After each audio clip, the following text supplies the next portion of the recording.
Testing 1, 2. Everything's working. Oh, jeez.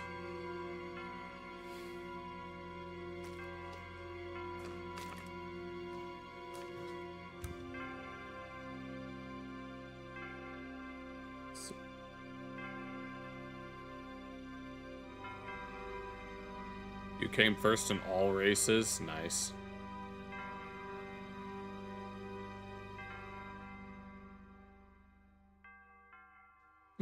Let's go. That's nice. As you can see, I'm testing out a new chat display. So far, it's looking nice. Instead of using that multi-chat app that I've been using since I'm not streaming on Kick anymore, I figured that I'd just use a regular one like this. All I had to do was copy and paste a URL and do some color correction.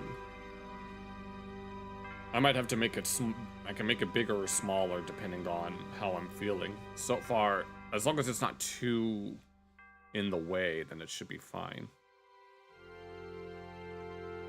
And of course I have to go to the bathroom at a very inconvenient time. I just started and I have to go to the bathroom. But I'll do that in a moment.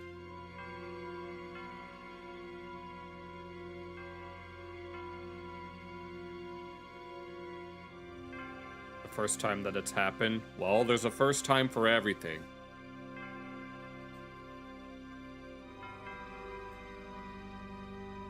Well, at least you got that. At least you did a very good job then. I need to see how far up it goes before I'm ready to make a decision on this.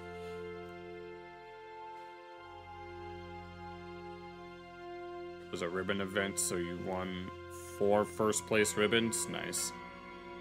What color are the ribbons? Okay, oh, I feel so much better now.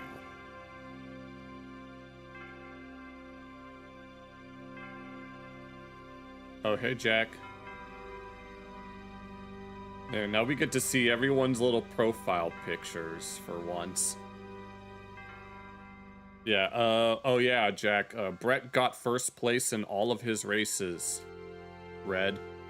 He got 4 first place red ribbons. Apparently that's the first time he's done that.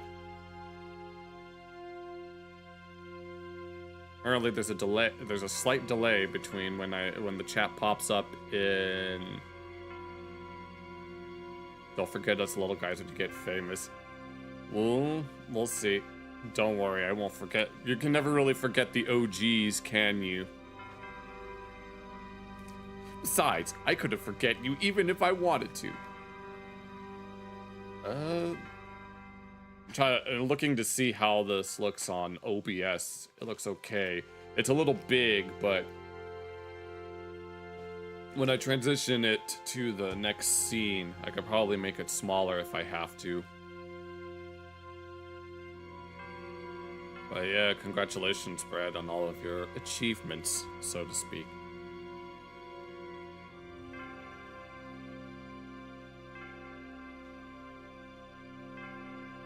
I haven't really achieved much of anything yet at this moment. Although, never mind. But anyone have anything that they'd like to share with the class before we move on? I might actually have to move my avatar over. I just prefer... Hold on. Which one is which? I have too many sources on OBS. And you got first place in all of them? That's very nice.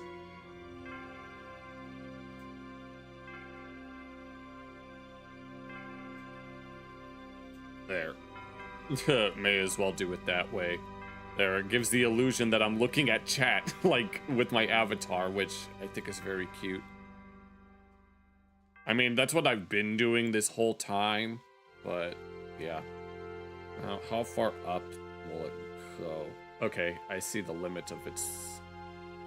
I see the height limit, which I guess that's to be expected, but it looks really nice so far. It's just the multi-chat that I'd been using before had like little larger letters. I'm not wearing my glasses right now because I had to wear my backup. I had to wear my, what's it called? I had to wear my backup specs because my current ones broke. And I forgot how big and bulky that they were, so they were kind of uncomfortable in the back of the ears, but there was a whistle. I know that there are some events that are like that where they'll shoot a starter gun.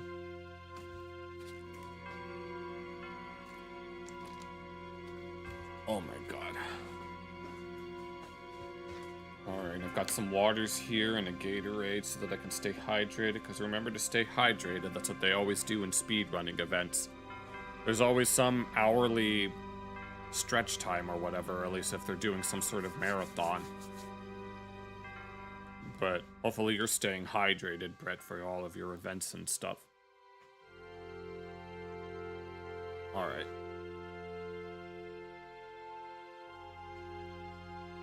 Oh, hold on, before I switch this over.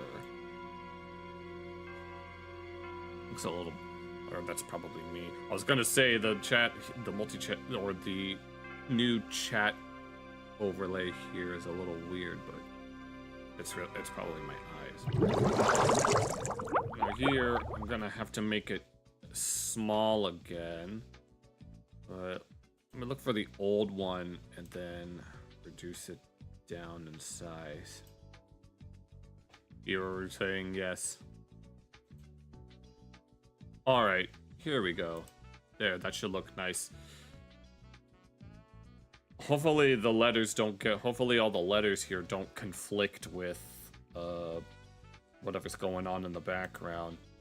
This should be a good size, but you won 3 participation trophies for piano, huh? Oh, Don Piano. Oh, Long Johnson. Alright, although it kind of cuts off at some parts. See if I can modify it a little. Nah, it's fine. It's fine as it was. That might bother me, but it happens. But yeah, I guess the first thing that I wanted to do, I mentioned this yesterday, I wanted to take a look at the Resident Evil Veronica trailer, which is a remake of Code Veronica, which I think was on the Dreamcast when it originally came out, or am I thinking of a different console?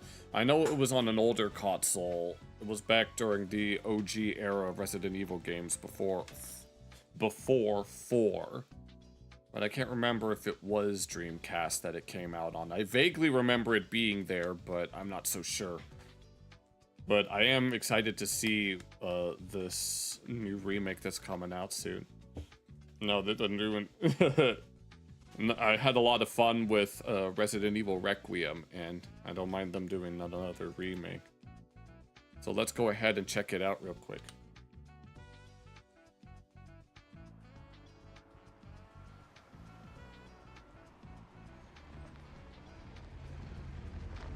Coffee do properly. I don't have my glasses on. I can't read that. The President is Evil game. They're on their 47th remake. Oh, Lord.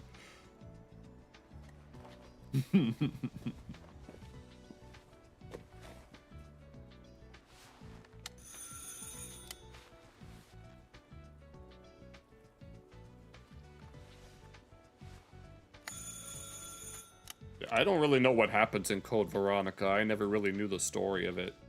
But I do know how it ends. I think, well, granted, the game is like several decades old. I don't think the spoiling the ending is gonna matter, but... Oui? Yes? So, you're the American who called earlier. The sister of the man on the 3rd floor. Ah, welcome to okay, yeah. Paris. It's so nice to meet you. Yeah, the main characters of the game are Chris and Claire Redfield, brother and sisters. Ugh, it's freezing. Come in. Come in. We don't want you to catch a cold. I hate to say it, but your brother is, well, quite odd. To say the least. I mean, he ends up punching boulders in the 5th game, so... Yeah, I don't know who this old lady is.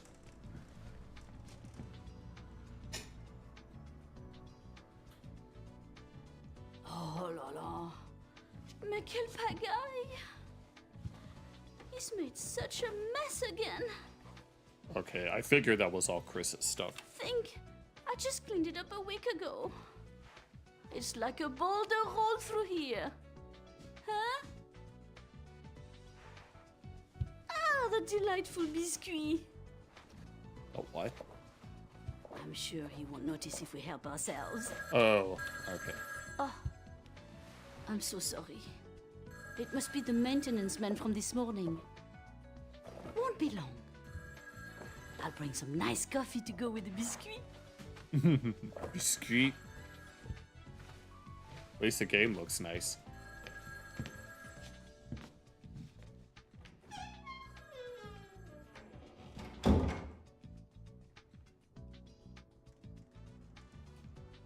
Oh, is there something that's secretly in there? Délice de Marquis.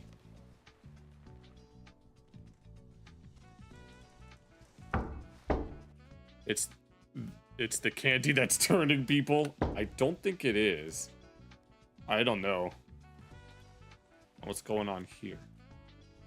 If only I actually knew the story of Code Veronica, then I'd get some much needed context. Oh.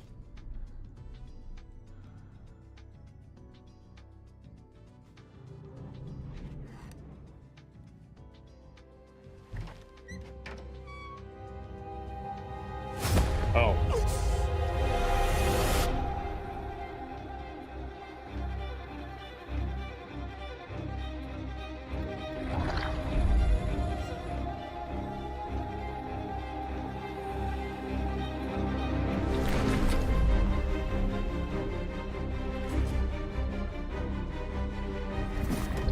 Oh, I remember that place, I think.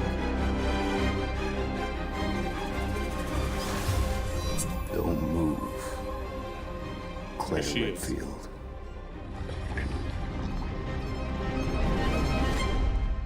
Resident Evil Veronica.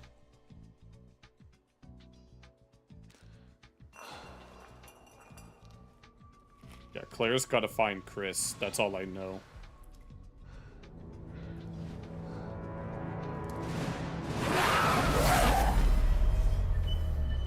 Oh.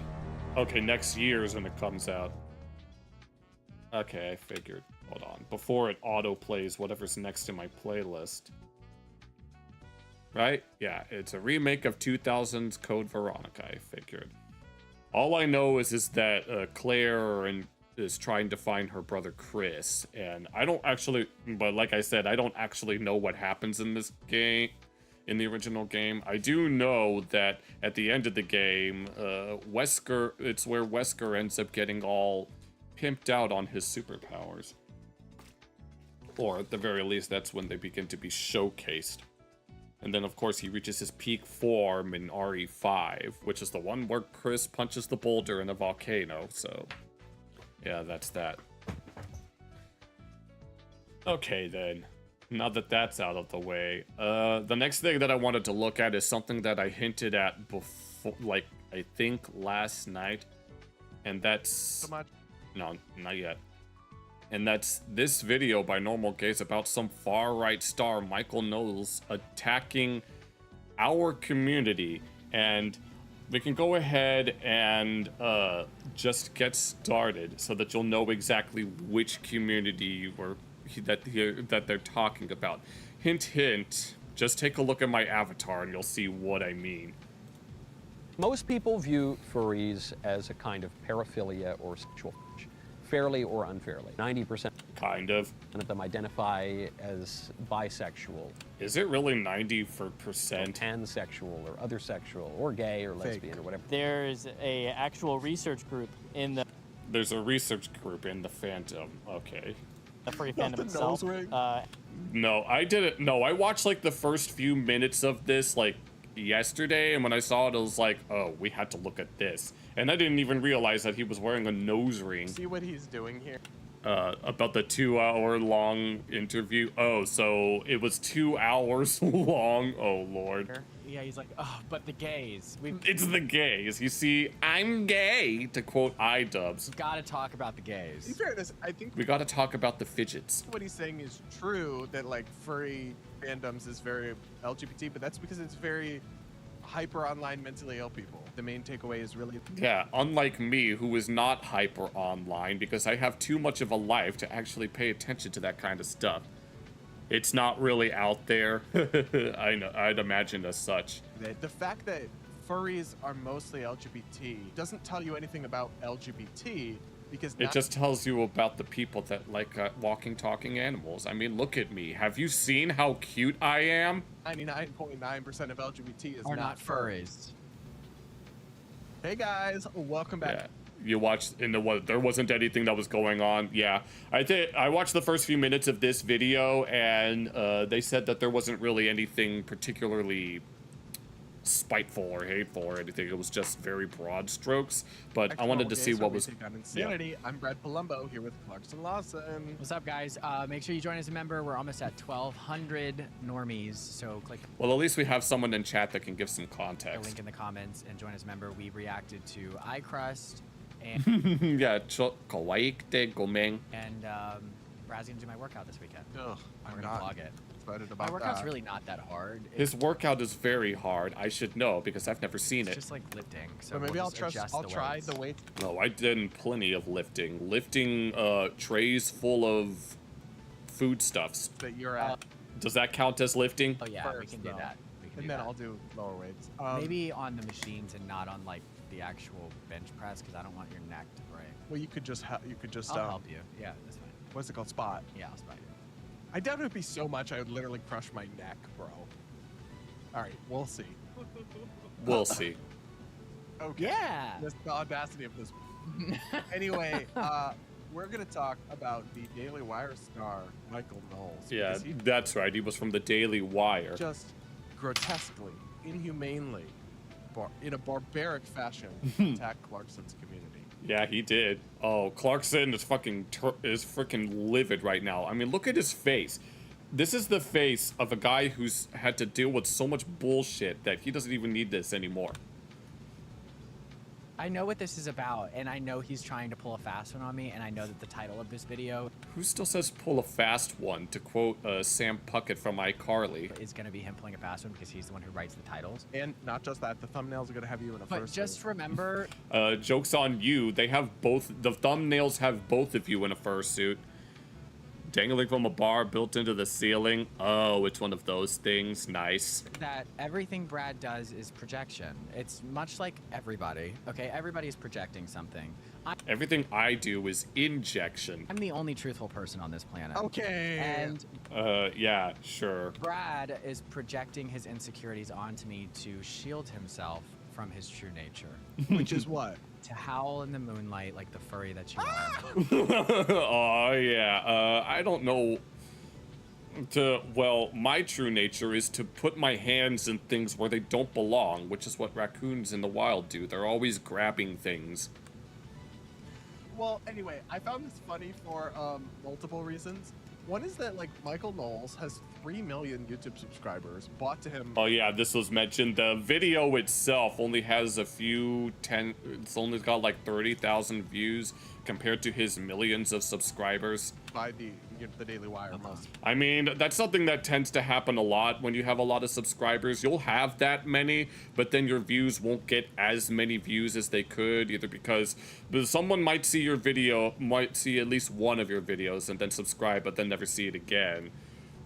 Or you're one of those reoccurring subscribers. When everyone's furry, no one will be. We will all simply be.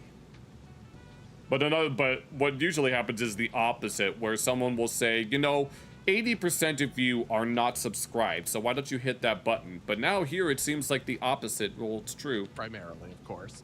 Or I guess 2.5 million. But still, so he's like ostensibly this like, and listen, obviously we're not above unserious content.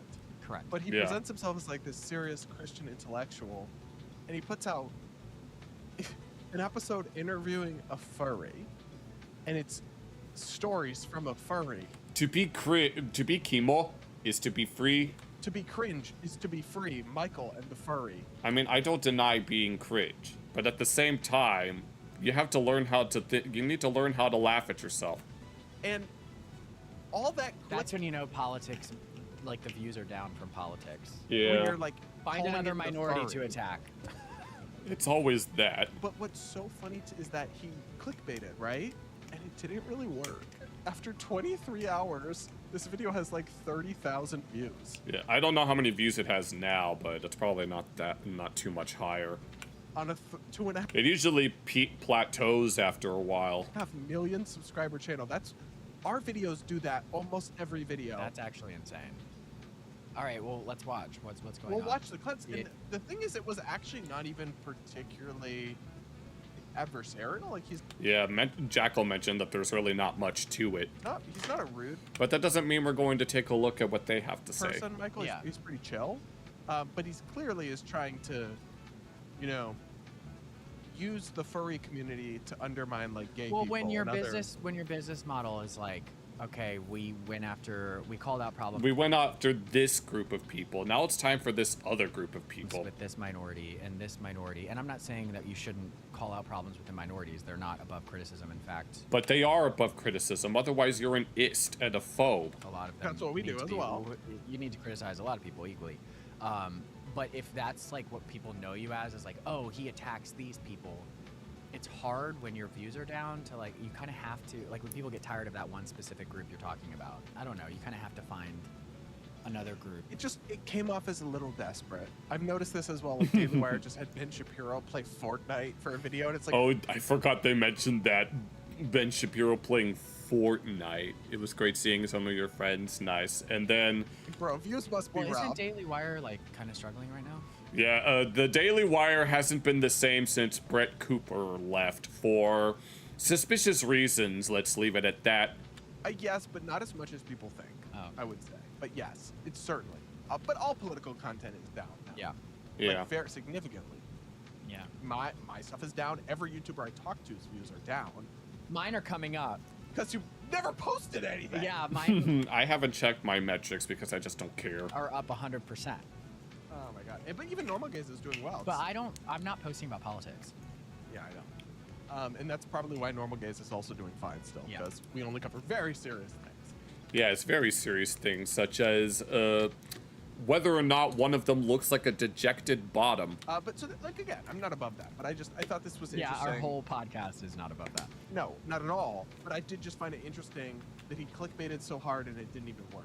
And anyway, I want to watch a couple clips from this, but they put like a subject matter warning. Oh yeah, they did that too, as a means of trying to say, we're talking about some very serious subjects, and if you're someone that needs help, then call this whatever. And it's like, I wonder who he's talking about that might need help. Furry interview.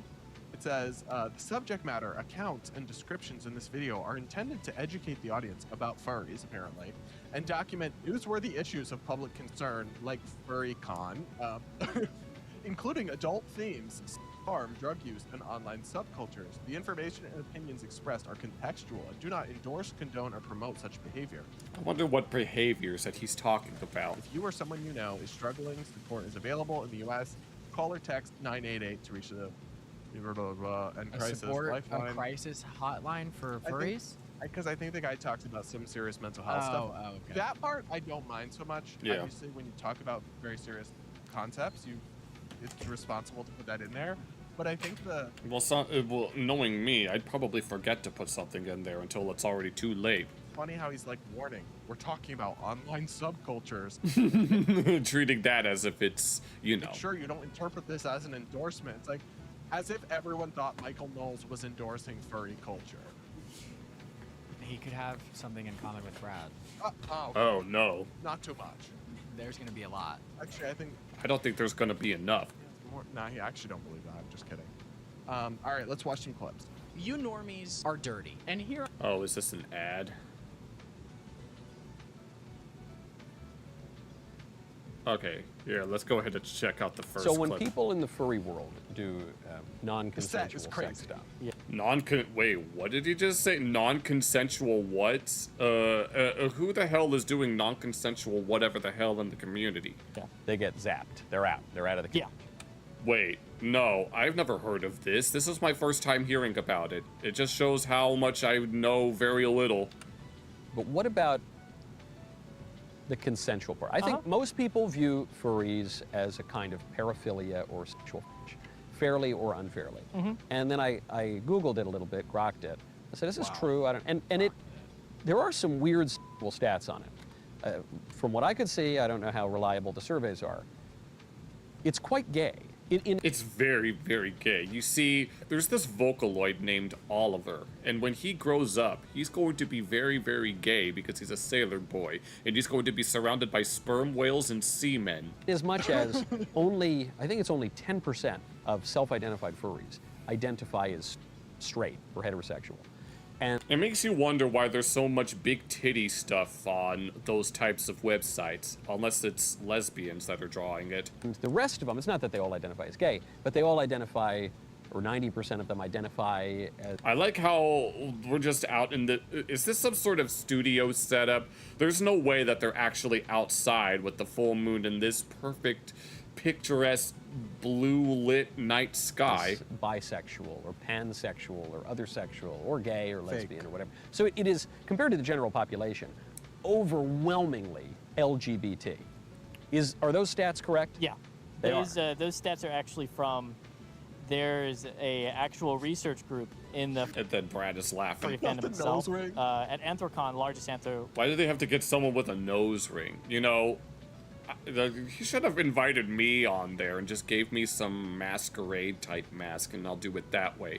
I need to make sure that the masquerade mask is as fancy as can possibly be. Largest. It's got to be the same grade as those masks that they were wearing at that one Trump gala. Furry convention in the world. That's the one that I go to a lot of the time. They host surveys. They'll have getting like little warm in here? pamphlets that people can fill out. They have a QR code. So these It's a are like joke. actual And no, it's statistics. not. So that is very, very true. Yes. And how do we know that these statistics are biased in some way? Okay, so see what he's doing here? Yeah, he's like, oh, but the gays. But they're just so gay. We've got to talk about the In gays. fairness, I think what he's saying is true, that like furry fandoms is very LGBT, but that's because it's very hyper online mentally ill people, right? Correct. And that Thankfully, that's not me. But also, like, if you are open more to something that is a sexual fetish, it is highly likely that you're probably open to both sexes. and also it's counting a lot of straight people who are just fake. and I think spicy he's and- assuming. Oh yeah, there's that too. People who want to be considered as part of the acronym, and so they say, oh yeah, I'm straight, but I like guys, so that makes me homoromantic. What he's assuming in his mind, it's like there is a slide of sexual deviancy, and That's it where he's going starts. with it. It starts with gay. If you accept gays, you if have you to accept this. that, and then it goes to the next thing and the next thing, and essentially Oh, it's another one of those all or nothing type of things. you just go down this slippery slope of perversion rather than sexuality being something that is innate. That's the argument that he's making. And I just feel like, no, it's probably more likely that people with weird sexual fetishes are also open to both sexes, just because that's And it just tells you it's like, even if it deviates from the societal standard. I don't know. I don't know. It's more so, to me, the main takeaway is really that the fact that furries are mostly LGBT, it doesn't tell you anything about LGBT, Yeah. because 99.9% of LGBT is Are not furry. furries. No, this is the type. Yeah, both of these things are more or less mutually exclusive, even if there is a lot of overlap. And the same thing applies with like gender identity too. Correct. Right? It's like, so it's what I don't appreciate is the implied and elsewhere in the video kind of stated extrapolation that you just Yeah. explained. Yeah. He's So that's what he's doing. I think so, at least. Yeah. That's my interpretation of why Michael would interview a furry, beyond clickbait. Right. Well, he's trying to like intellectualize the conversation to hit another minority that he likes to hit. Whenever we do a Michael Knowles videos, it's just like. Now the question is, wait, what race is the person that he's interviewing? You know? Well, I thought this one was interesting because it's furries. So it's your No. people. I mean, I'm not saying that this video is like, but I'm just saying like Michael's content is always just so like. There's not much to go about in there. Yeah. I'm bored. I'm bored It's boring, I see. of it. I'm bored of it. At least try to come up with some jokes. I know he's trying to take himself seriously, it seems, but at least try to crack a smile. The Daily Wire slop. I did appreciate his Jubilee with Blossom. Have you ever seen that clip? Oh, I haven't. No. Stop. I have to stop. I have to find it. Hang on. Oh, no. Pause. Hello? Blossom. Oh, you're showing Blair's reaction because it's funnier. She or hers powerhouse. The Blossom Powerhouse. Powerhouse or power top? Oh. I don't even know what power top means. Shall we watch our second clip of Michael interviewing a furry? Let's do it. Try not to Okay. get too aroused. Oh, no. I bet you both of y'all are aroused right now. I am flaccid as Okay, that was Brad not on the other necessary hand. Did you really have to say that out loud? to be shared. It's just warm in Half here. chub. Oh, okay. I hate when you say that. What That's the hell does... so descriptive. All right, let's watch. One of the big questions that people have of furries is not, we're in mixed company on the internet, obviously, but Yeah. do these people want to do weird stuff with animals? No. No. It's great. Most of them don't really want to do that. No. But they might want to do weird stuff with guys dressed up as animals. Yes. Maybe. Maybe. Well, that's a more definitive way to say it. No, it's really just a maybe. It's a spectrum more than anything. You have people that just really like the concept of a walking, talking animal and think that it's cute. They like to make artwork of it. Maybe there's a cartoon that they like. And then there are some people that do want to get down and dirty with that kind of thing. But So- the connection stops at animals. But the one commonality is we got animals in both of them. And in fact, the defining I mean, technically, biologically speaking, humans are animals, but even the statutes of limitation still apply. feature of the furry as a furry is that he looks like an animal. I mean, I think the real appeal is that it's specifically a cartoony type of aesthetic that they like. No, a majority of them, you see a lot of artwork, you see a lot of suits, and a lot of them have that cartoony aesthetic. And even I can admit that the cartoony aesthetic is what makes it appealing. I don't understand the furry mindset, so Brad's gonna have to give more. Well, I just explained it. Speak here. Not that I would know. Yeah. Oh, sure. That sounds like projection. I think it's not true that just because something is some sort of like or whatever means you have any interest in it in the real world. I guess I can't actually unironically speak to this, but the way I enjoy robbing banks and like shooting people in the street in Grand Theft Auto. Yeah, but you would never do that kind of thing in real life. Doesn't mean I have any desire to do that in real life. It's But at least that's a video game, and you know that that's the whole point of the game. like, That's a good point. and it's like See, this is why Brad had to talk about it, because I couldn't. I just don't accept that furries who want to hook up with other humans in their fursuits or whatever are actually interested in animals. I mean, Well, I mean, the same could be said when like a lot these old men like when their wives wear a schoolgirl outfit, Oh. and Well, but that could get mm. pretty dark. Or if they're wearing some other type of outfit that resembles another type of person, does Oh, Fresh Prince of Bel-Air made a joke like this where the Hillary was about to marry Trevor, and they were having, and she was having a conversation with Uncle Phil, where Trevor considered her to be her girl, and she told Phil that, and Phil was all like, "Technically, you're her woman, you're not her girl." And then she was all like, "Then why does he keep making me wear those outfits?" that mean that they want to? I don't know. Do you know what I mean? Like, there is a line that's drawn, But I can see where Michael's coming from. I mean, it's not the craziest thought, but it's like it is. There might be some. I wouldn't. I'm sure deny there. that I'm are sure some. there are some furries that are like. Yeah, it's called yeah, just go to E621 or Fur Affinity and you'll find plenty of that kind of thing. Also, the thing you're ignoring that is kind of ignored there is that furries are not actually striving for animalistic. They're like anime and cartoon.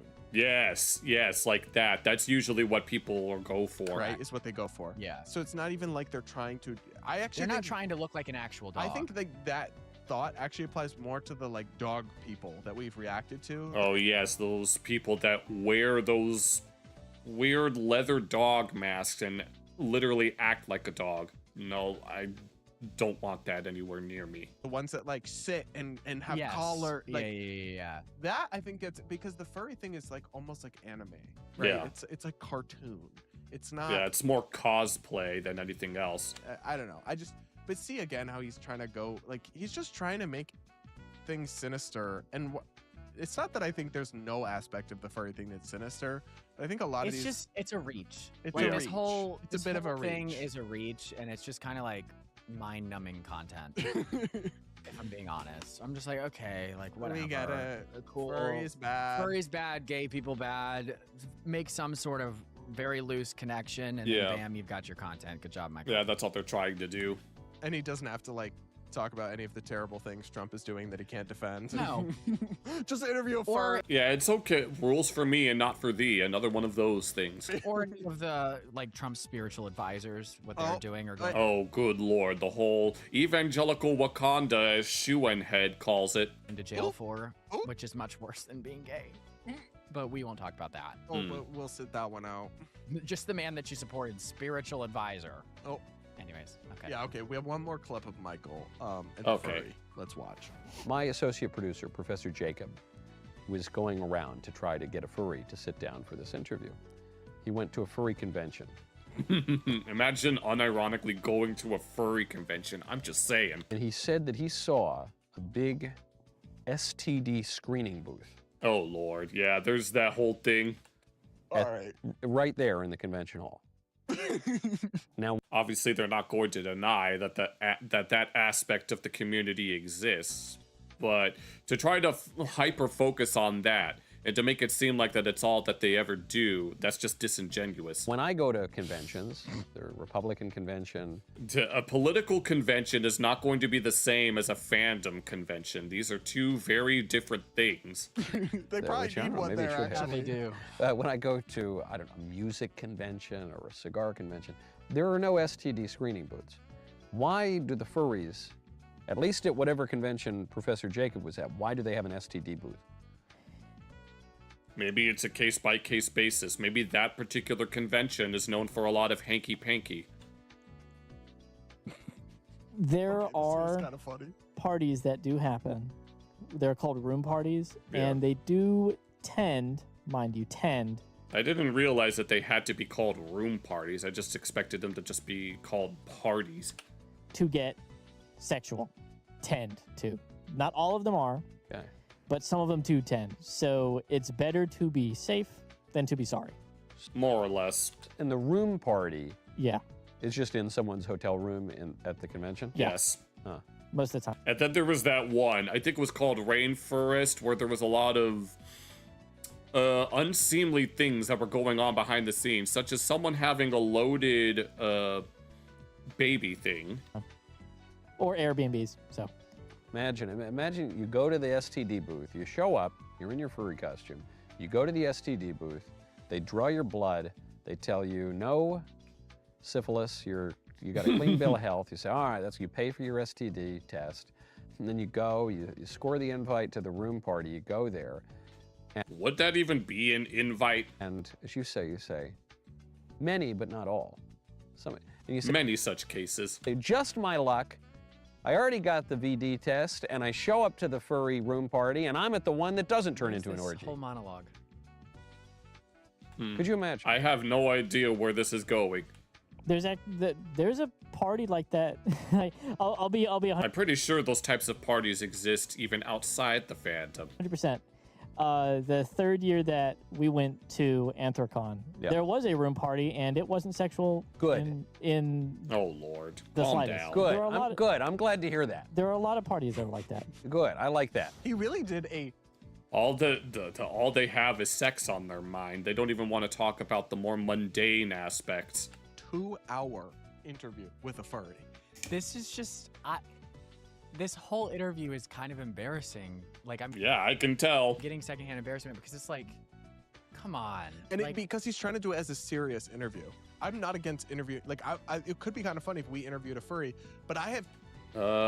There's a part of me that really wants to reach out to them because I know that small creators will tend to like reach out to larger creators and as a means of getting exposure, but I don't think I'm ready for that yet. 2 interviewer modes, yeah. right? I have like a journalist interviewer mode, Yeah. and then I have like a meme interviewer mode. So if we had, I'll do both at the same time. You could be the serious journalist and I'll be the meme. If we had a furry on, it would be funny. right, Oh my god, no, it needs to happen.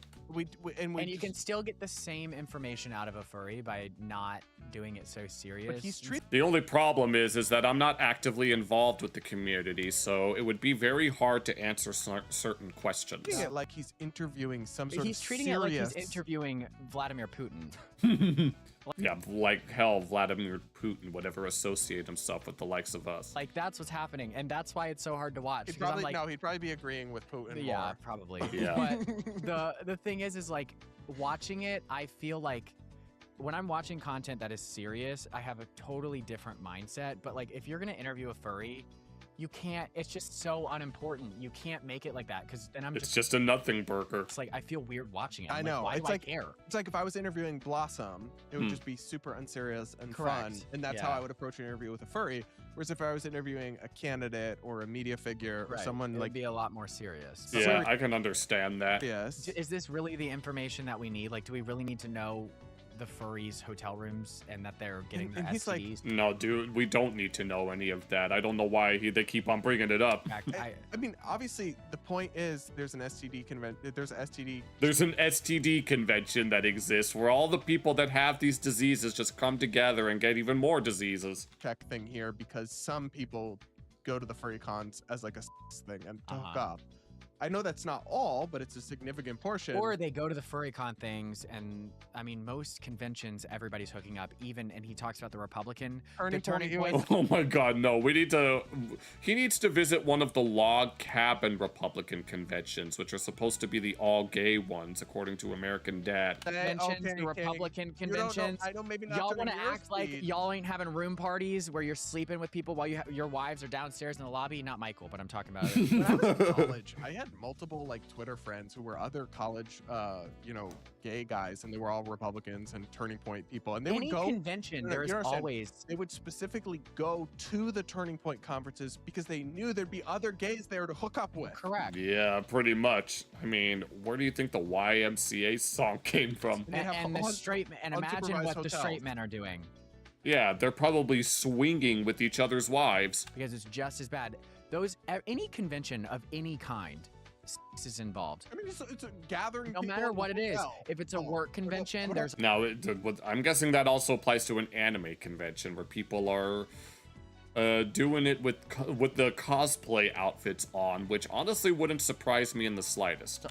adult conventions, hopefully. Well, yeah, Adult but- conventions. even at work conventions, there's always the people who are like getting too messed up, and then they find somebody, and then they go hook up. Like this is You want to know something funny? just a part of what humans do. So Yeah. I was at, I forget which one, but I've spoken at lots of like right-leaning or libertarian-leaning conferences, and libertarians are an interesting bunch, especially the like 19, 20-year-old white male libertarians. Yeah.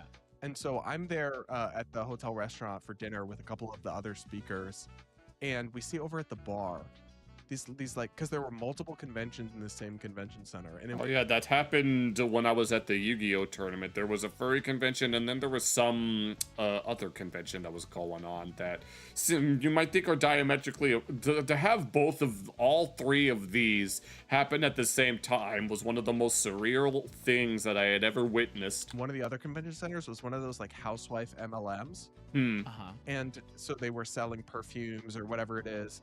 And so there's all these 50+ women, and they are surrounding these like couple of dorkish libertarian boys, and they're like Cougars on the prowl. Oh Lord, they're hag maxing. aggressively hitting on these boys, and I'm observing and I'm laughing. Some of these are married women, even if they're not, they're in their 50s, and they're hitting on these like 20-year-olds. And these boys are I can't such say anything about age because well, no, but I dated this is what this is 56-year-old. the funny part though. They're hitting on these boys, and these boys have no idea that they're being hit on Oh, really. because they're clueless libertarian incel dorks.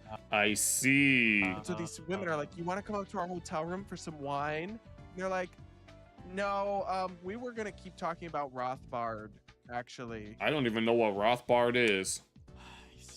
Are you guys into They don't even know. Yeah. Oh, I think that's a stereotype that happens in different TV shows where some girl is trying to give some flirty signals to a guy and the guy just does not pick up on it. philosophy?" And they're like, "You can come tell it to us about Yeah. it upstairs." I can figure out a philosophy that I want to look And at. I'm like, Oh shit. my god, these dorks. It was actually hilarious. Me and my other friends who were speaking there were cracking up over What were they wearing? Were they all in polos and glasses? in the other side of the room. Mm, I guess Well. that's the more you learn. just be fing. Okay. Okay, furries be Furries be Yeah, pretty much. You told them about wedding and they were proud of you. people be fing. Let a No. furry live. Live and let love. That was just like my. We gotta live like Larry. I feel like I lost brain cells, My favorite part of it is just that the clickbaiting didn't even really. and they did Yeah. all of that Well, it's not gonna work on me. work on the set. Mostly because I didn't even know about it until these guys made a video about it. They must have lost. I bet you they lost significant amounts of money on this episode I'm sure they did. because they did so much. They thought they were gonna. They thought they had the ultimate gotcha, but no, they're just getting desperate. Oh, went into yawning. that. He's If yawn. he would have been funny, it would have been better. But All right, Mr. Producer, time for some comment. Live and let fur, I guess. All right. I can.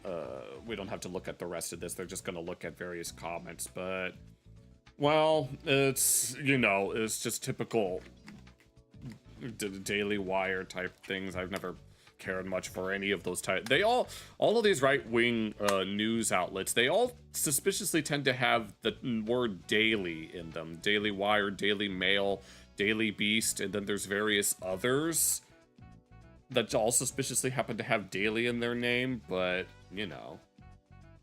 let's see, what's the next thing that I wanted to look at? Okay, everything is looking good on my end. If anyone has a recommendation, feel free to leave it in the chat. Until then, hold on, not this. Stop.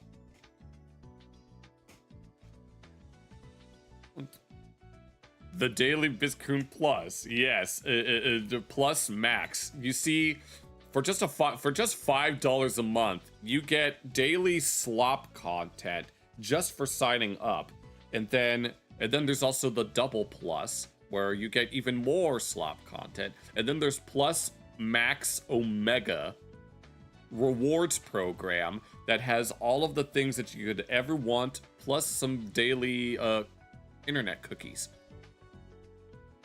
And you can only get this stuff at iCarly.com. So, let's see. Oh yeah, I had this video saved for a while about a coffee shop going mega viral after a customer leaves a furious review on their split coffee cup. Considering that we've been looking at more and more of those types of videos before, like with regards to like caffeine crazes and other merchandise things, your local news came up with WKBN Plus. Nice. Go pee with PP Plus, because fortune favors the brave, because PP from South Park uses piss in all of his stuff because his water parks are 50% piss. But now they're 100% piss because of all of the water shortage and the streaming rights. And so the only streaming service that you can get was PP Plus, because fortune favors the brave. But I wanted to check this out because it'll be something I've never seen this channel before, named Amy Robinson. We've looked at other videos about bizarre products and the less than ideal track record of these types of products, and I just wanted to check it out. Do you want to hear some coffee drama? More specifically, it is about some split cups. Okay, split cups and buckets. Is that the type of... So, is that like when, like, a couple puts two straws in the same cup and they both drink from that same thing? I mean, it does seem like a good idea to just have two separate holes for if you were to share with another person, but I would want to see, but I can't wait to see how this backfires. May say it's also about the bucket cups as well, which I am taking a big issue with, but I'm gonna yeah, bucket cups, people bringing in buckets just so they could get their caffeine fixes. Roll it all backwards. The drama has been literally and figuratively brewing for the past few days, and it is revolving around this fairly popular, I will say, among people that are aware of it. It's called the Prickly Pear Coffee Company. It has 4 different locations around Nashville. Those include 2 coffee trucks and then 2 coffee shops. Unbelievable. Really? Oh, I get it now. It's 2 drinks in 1. I thought it was going to be one of those couples sharing a cup. But no, it's basically like this. Sides of my heart together. I just got half a coffee. Oh, it comes off like that? Now, you would think that it would just be a single cup that has a divider across it, but apparently it's 2 different dinghies just attached at the top. Half a matcha in the same cup like that. They don't just sell coffees, they also sell refreshers as well. Yeah. But recently, as everything seems to be, the price of everything is going up nowadays, so has the cost of, I'm going to call it what it is, of watered down juice. Because at the end of the Is that day, so? if you're adding loads of ice to juice, you are just watering down the juice. I mean, she's not wrong. Whatever. That is what this is about, okay? So it's about a prickly pear coffee shop. A lot of people have commented in honor and... No, I don't know anything about this place. On topic of this backlash against this prickly pear coffee company, that their logo isn't actually of a prickly pear. It is That's not a pear at all. That's just a cactus. of a cactus. So Now, why would they call them... I mean, I think I understand why they'd call it prickly pear. I think it's supposed to be, like, obviously a play on the word pear, as in a pair of sneakers. But it's still not a pear. It doesn't even work as a pun. yeah, they may need to rethink that one. But it says on their TikTok... They should just spell it P-A-I-R. It says coffee with a heart for Jesus. When I tried to do I see. a little search on their official website, I was trying to find out the measurements of these various different drinks, because I can't for the life of me find out the measurements of some of them. But in terms of their merch, yes, you can buy Bible Oh, so they have other stuff besides coffee. journals. You can also buy stickers, a prickly pear coffee candle, Bible verse journals, a prayer pad. What would you need a verse journal for? Is it to find out your favorite verses and recite them? Yes, they do in fact sell quite a lot of merch. Now, the owner of this coffee company is called Anna. So like I've already said, they offer something called a split cup. Split cup is up here, and essentially they say that they are 2 12-ounce drinks. Oh, and let me guess, someone did the measurements and then they're pissed off that one is slightly bigger or smaller than the other. Okay, but the split cups were actually supposed to be matcha in one side and then some sort of an iced coffee in the other. Wait, so they have to put matcha on one side? Since then, people have started putting refreshers in them. They've just started putting any random in either side of the thing. It's for people that want 2 drinks, but keep this in mind. The owner, Anna, has said 2 12-ounce either side. Yeah, okay, so that would make 24 ounces in total. Okay, now I'm just confused as to what's supposed to be done. Let's do little tastes. This is their coffee bucket. We have to do little tastes for something that we've already drank. And this is their split coffee cup, so you can get like 2 drinks of one. Got matcha and cold brew, and this one is The fact that people are doing buckets is crazy. Now, they also do a bucket. The price of the buckets, I don't know how much... 15 bucks for a bucket? I mean, I'd imagine if it's like, if you bring it, if it's reusable, then yes, it's more or less an investment. There's a popcorn kiosk at the mall near where I live that sells these giant popcorn tins that are reusable, and that you have to buy them for like a flat fee, and then you can bring them back for refills as many times as you like. But you know, little yogurt cups at the store. Oh, I think I know which ones you're talking about, like the Chobani flip ones. You open it up, there's a little topping inside, you flip it and you mix it in the yogurt. How many ounces are in I don't know how many ounces this is. Yeah, it doesn't say how many ounces, but you can get flavors like cinnamon, honey, vanilla, and sugar-free vanilla. A prickly pear is a fruit. Oh. But why is the logo a cactus? What I mean. Unless there is a species of cactus called a prickly pear. I tried to find it. All I know is that it's got 4 Unless you're talking about a durian or something. shots of espresso. And before they raised their prices, it was $15. Oh, they marked it up 50 cents. That's not that much bigger. I doubt that putting it in a bucket is gonna make it taste different. They always do this. There's 4 shots of espresso in this. 4 shots of espresso. Yeah, try 13 over the course of 12 hours, and then you can talk to me. I'm about to get wired. So I don't know if it's more than $15 now. That I wouldn't pay. I wouldn't pay that kind of money for that. I mean, yeah. No, I mean, unless it's reusable and you can take it back, then It has got I don't know. espresso, but at the end of the day, it's watered down with probably a lot of ice. So you're not getting as much as you could. And milk and syrup, and I don't know. Oh yeah, what Lazy made that point before, where you have people doing their make your own coffees, and they put lots of syrup, lots of sugar, lots of other things, and you're not really getting that much coffee. You're just getting a diabetes bomb.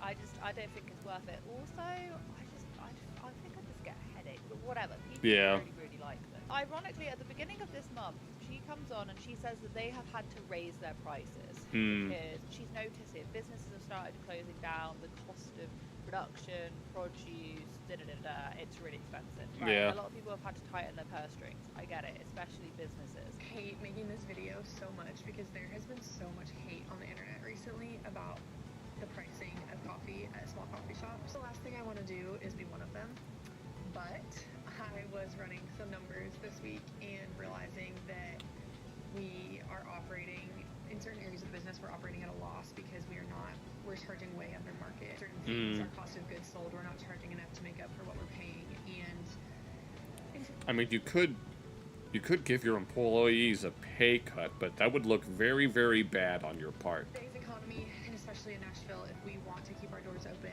then we have to price accordingly. I hate to give you this update, but I mean, sometimes you got to do what you got to do, but but when something is popular enough, you're going to get haters no matter what. So you just do what you got to do. I hope you can understand.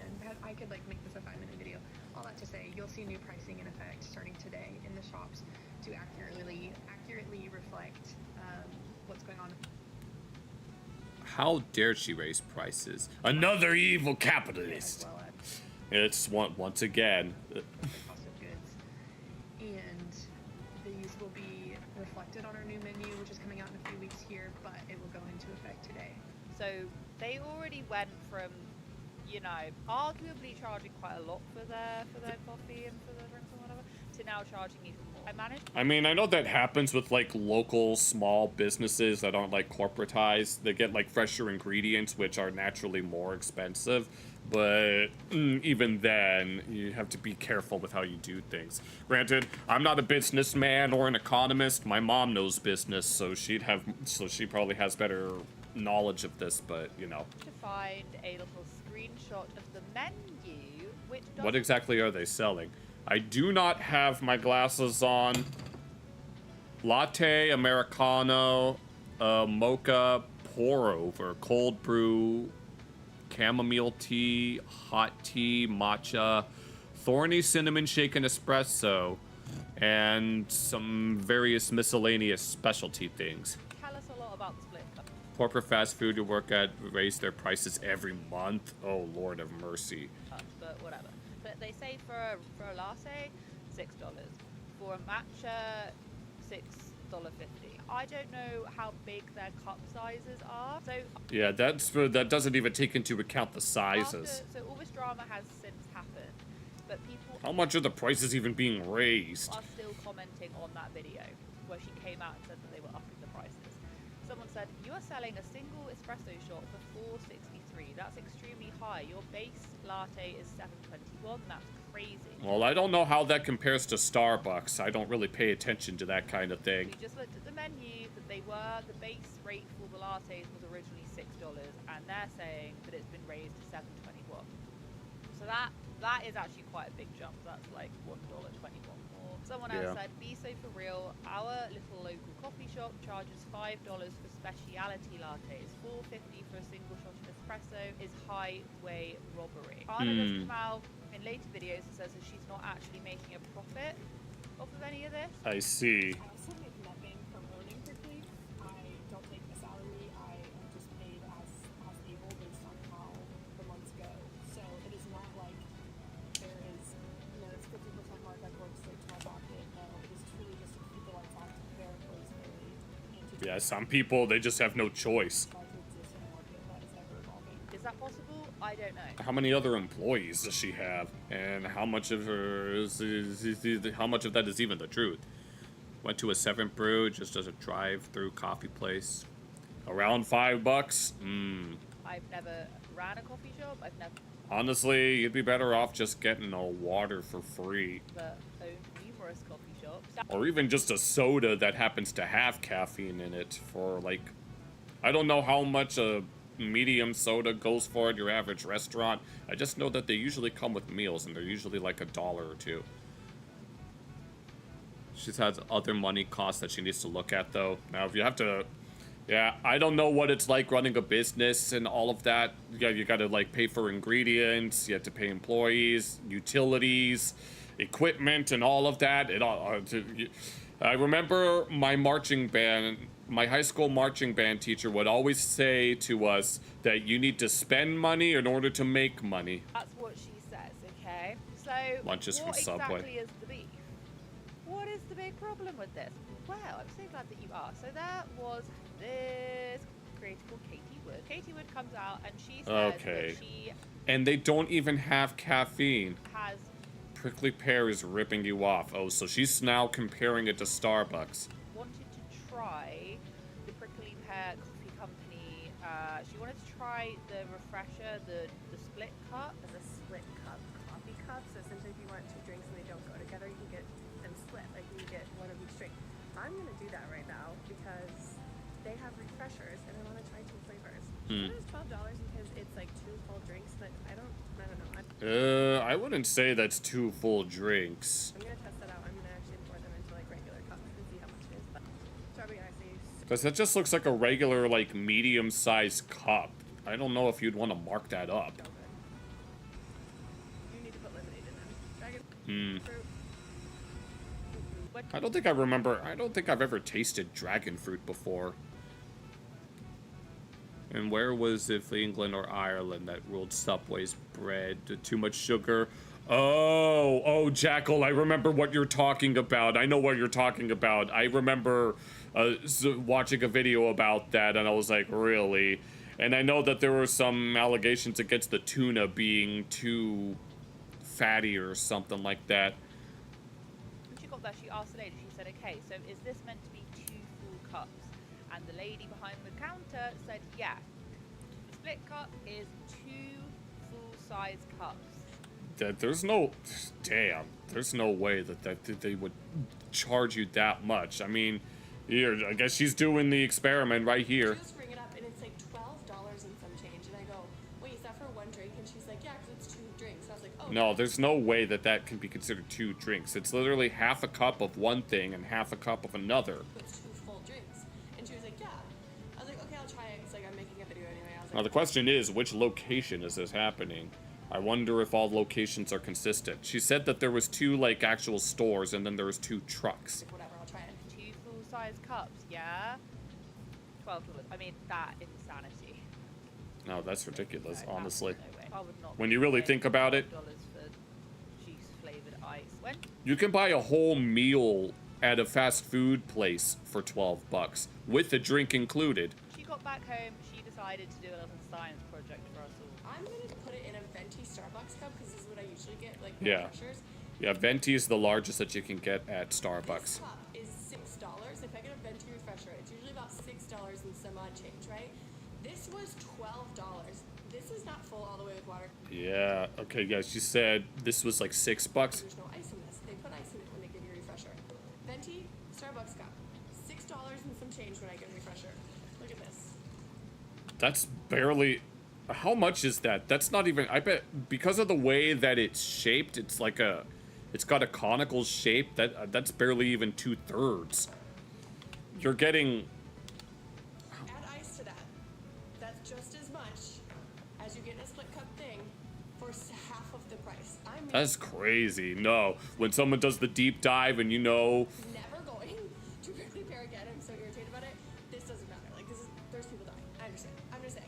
So that you have the knowledge that I have, maybe don't get the split cup things from prickly pear. And Yeah, so it's clearly applying to that product specifically. behold, this place is charging double for something that isn't even 3/4 of the price of something that is. Yeah, you're paying twice as much for 2/3 as much.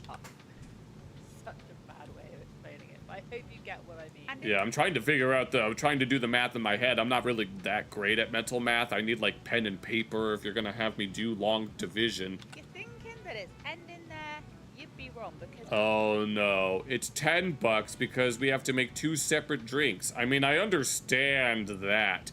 If you have to like, if both drinks have different processes to their making, but in that case, wouldn't it be better to have those pre-made?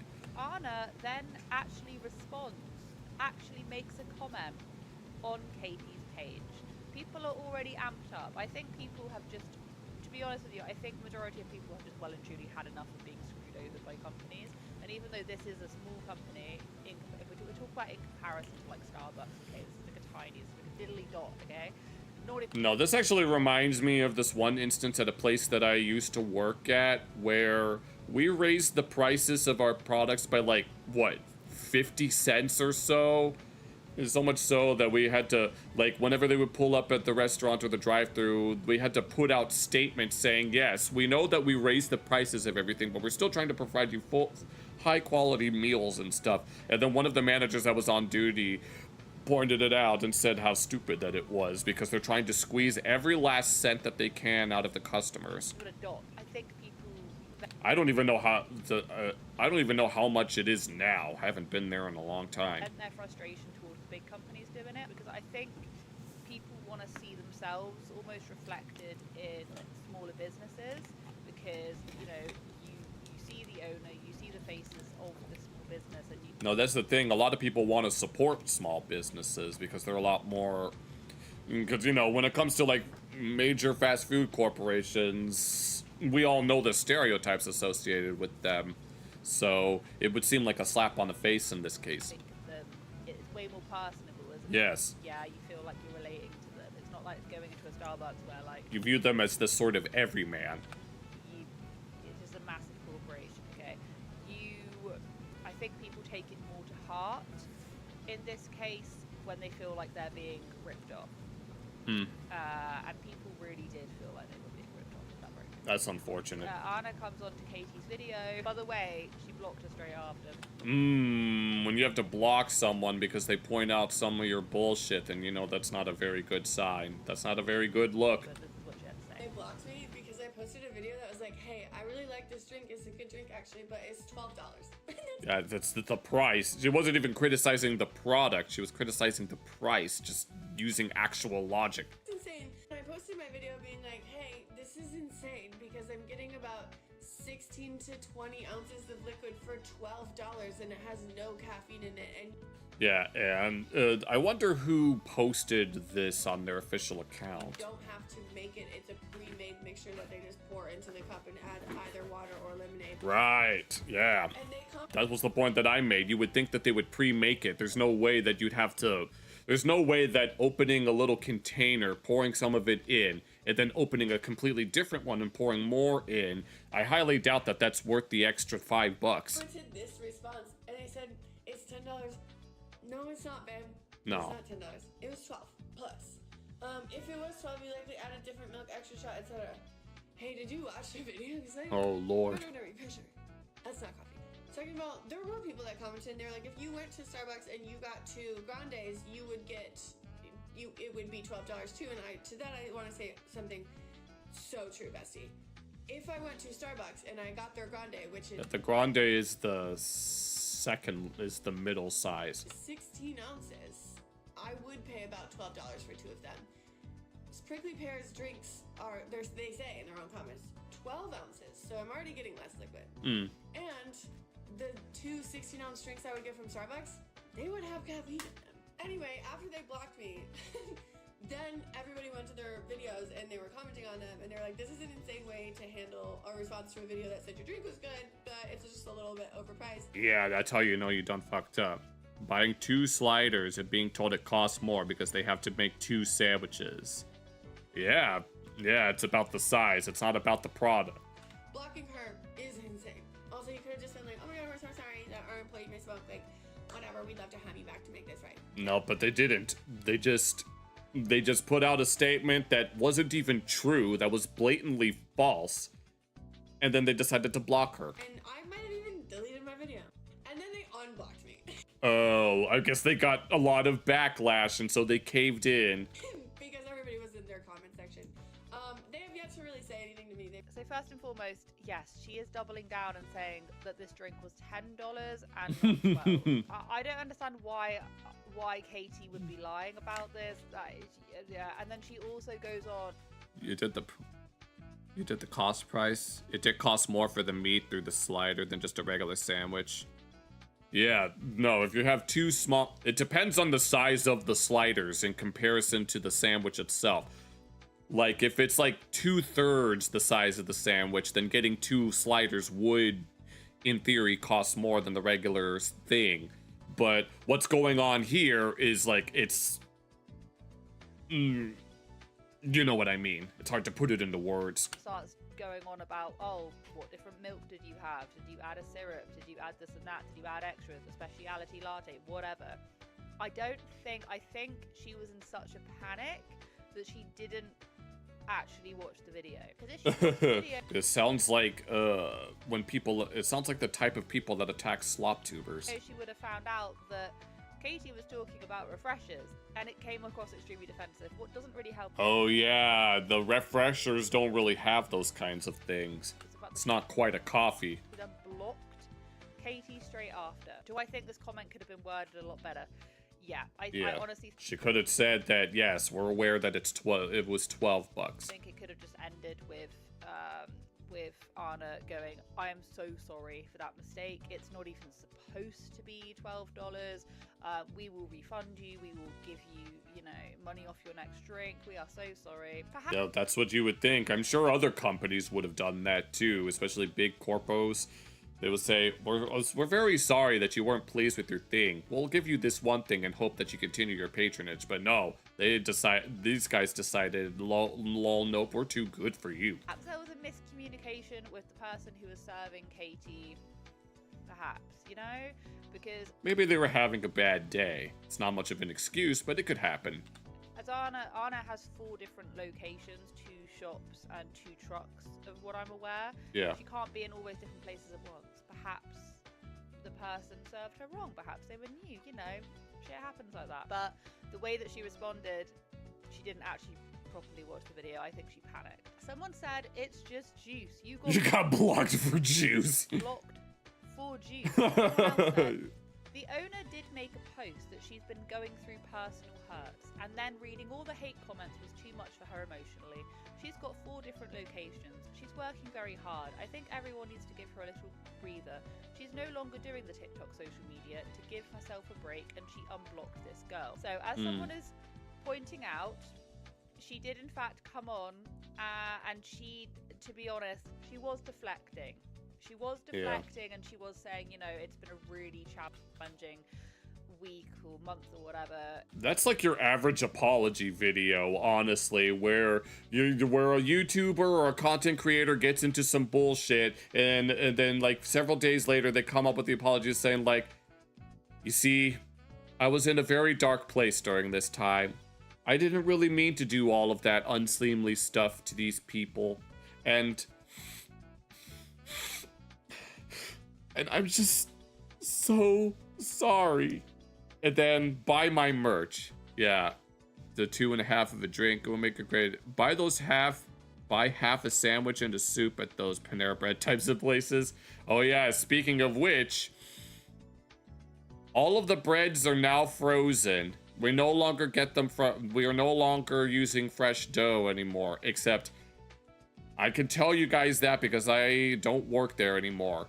Actually, I have no idea if I work there anymore because they didn't tell me anything. But I've already got a new job, so joke's on them. I'm revealing all of the things. All of the breads are frozen now, so there you go. Personal reasonings and also businesses. Have to remember, at the beginning of the month, she had raised her prices from what was already expensive to very expensive. But beyond, perhaps she has got too many. Yeah, it was probably $11, and then she had to mark it up to 12. Any overheads. That is very, very possible. Perhaps she's bitten off more than she can chew. I'm not mad. Everyone has the right to their opinion. Yeah, just so sometimes when it comes to these types of businesses, you really do have to start out small and then work your way up to something big. And it'll only be a matter of time before you sell out to some big conglomerate. There's no hate towards the girl who made this video. I blocked her because honestly, my phone was blowing up with hate comments, and Pizza bread is very good. it has already been, honestly, like some of the hardest, like the last 6 weeks have just been brutal in business and personal, and so I apologize if that was perceived as rude or immature. It may have been all those things. I was not in a place to be able to receive these hate comments. It's another one of it's hard to tell whether or not someone is being genuine when it comes to this kind of thing. Like, I know I mentioned before we were joking around with like YouTuber apologies, but they use these exact same type of things, these same types of wording, where they're all like, we're having a rough time, and so we had no choice but to do these both things. But yeah, you don't have the mental fortitude to run a business. I'm sorry, but yes, I've had pizza bread before. I like making pizza sandwiches. We'll say that by blocking Katie, it will only add more attention. Yeah, it's the Streisand effect. And this just... It makes it seem like that you can't take criticism. Brings my point home even further that she did not properly watch that video. She just panicked. Or someone else watched the video. I don't know, but there was a huge disconnect into what Katie had said and what Anna had said. Someone said, girl, mind you, my local coffee shop is on here justifying their $15 coffee by saying they pay their employees well and they're a small business. And people said, oh, okay, that's great then. But it's $15. Now, I will say that the discourse on this is why should she be apologizing for her new prices? She didn't do anything wrong. Lol. Pretty damn big. You have some people who do not feel like, I see both sides. Like, sometimes you have to, like I said, like my band director would say, you have to spend money to make money, and if you have to, you gotta pay yourself, you gotta pay your employees, but at the same time, you shouldn't really be ripping your customers off. That Anna should be apologizing the way that she is, that this has been blown extremely out of proportion. You then have other people who are extremely angry at Anna and at the business for ripping them off. Do I think the reaction from TikTokers in general, like commenters, can be really extreme? Yeah. It's also why TikTok drama makes for good discussion. Pretty much. I mean, it got my attention. It can just be so over the top. However, I will also say that saying that something is 2 full-size drinks and in combination with each other, it doesn't even make one large full-size drink of an equivalent that is like half the price, I will say that is excessive. I will say, yeah, it's just basic mathematics. say that also $15 on 4 espresso shots and a whole load of milk and whatnot. Yeah, I mean, I wouldn't pay for it. That's just me personally. So there are actually a lot of people who are here posting what their locals are charging for their split cups. Yeah, I'm pretty sure there are plenty of coffee shops like that in Nashville. Because we're not even talking about coffee anymore. We're talking about just drinks in general that happen to have caffeine. Ice juice, do you know what I mean? Yeah, you see, back in Texas, they call ice cream frozen cow juice. And apparently this is only $7. Someone said, I don't know, man. My local split cup is only $7. We then have another one. Yeah, so they're not even so this place isn't even the only one that has split cups. And these other places are selling split cups for half the price. Here as well. Once again, way less money. Anna does actually come back on and tries to explain the pricing behind all of this. Unless you're giving your employees all sorts of benefits that are probably greater than other corporations, then I don't think there's really any reason to want to charge for that much. And I'm going to be honest, it just confuses me even further. The split cups are 2 12-ounce drinks, so I never want to come across as lying to our customers and saying they're full-size drinks. They're 2 12-ounce drinks.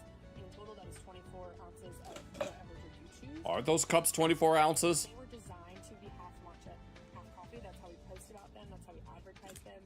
And so what you decide to put on either side is really up to you, but the goal and intention is that they would be half matcha, half coffee. That's what the pricing is based off of. Is the matcha like expensive in that case? Cups are $1.18 each, including 2 straws, so this makes it over $1 more than our large 24-ounce ice cups.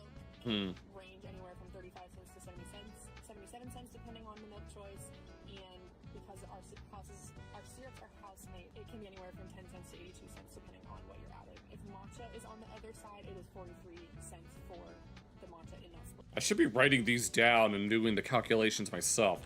If you're going to get the exact order that was in the video of the split cups, it's $3 per side because of the limited, so it's $6 total.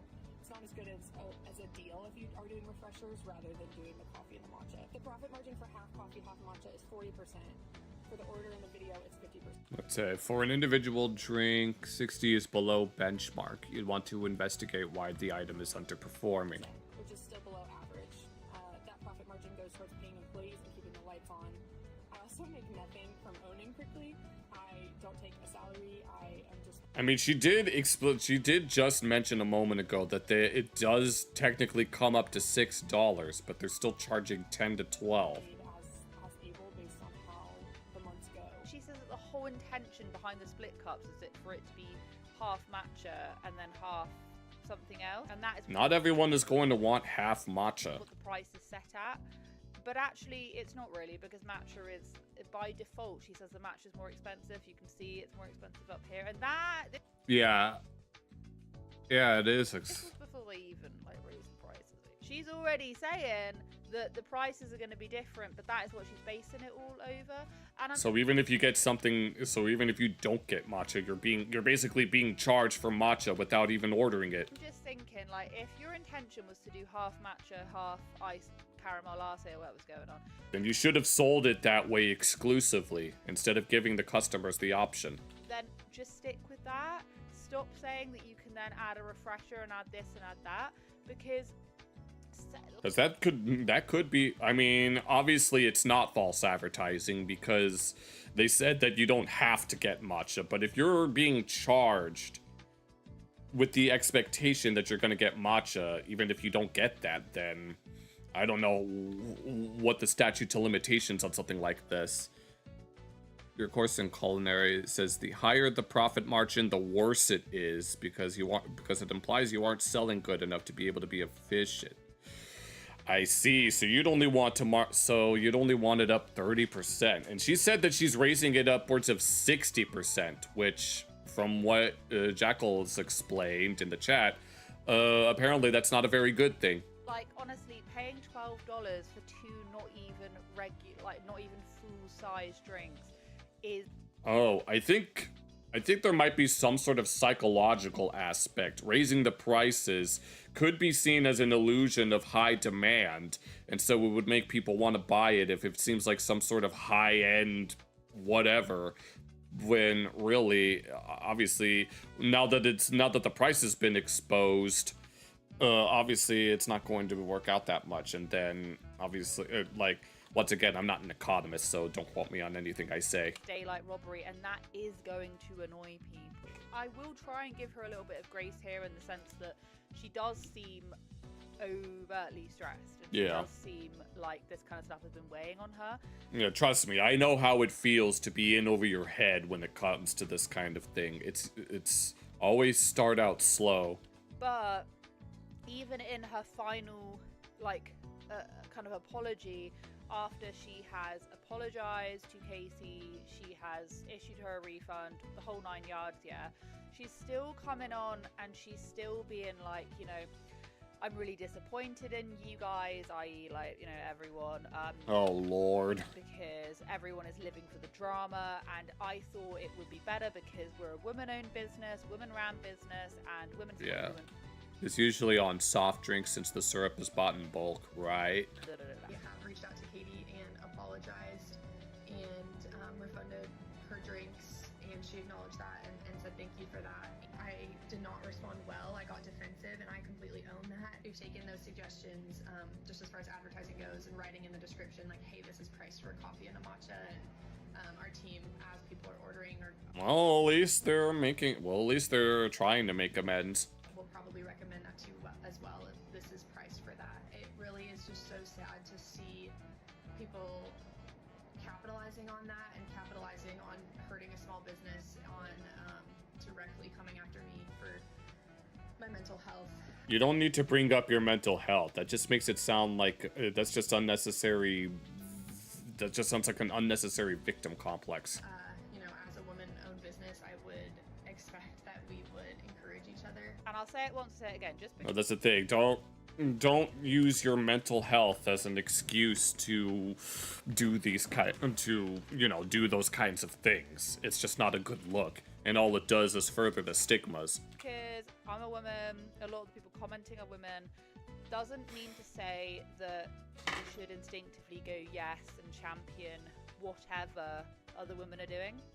I don't think that is right. I think if you have messed up and you need to be held accountable. And that's another thing. They'll point out the more immutable characteristics, and you don't need to point out that you're a woman either. You just be a person. Something.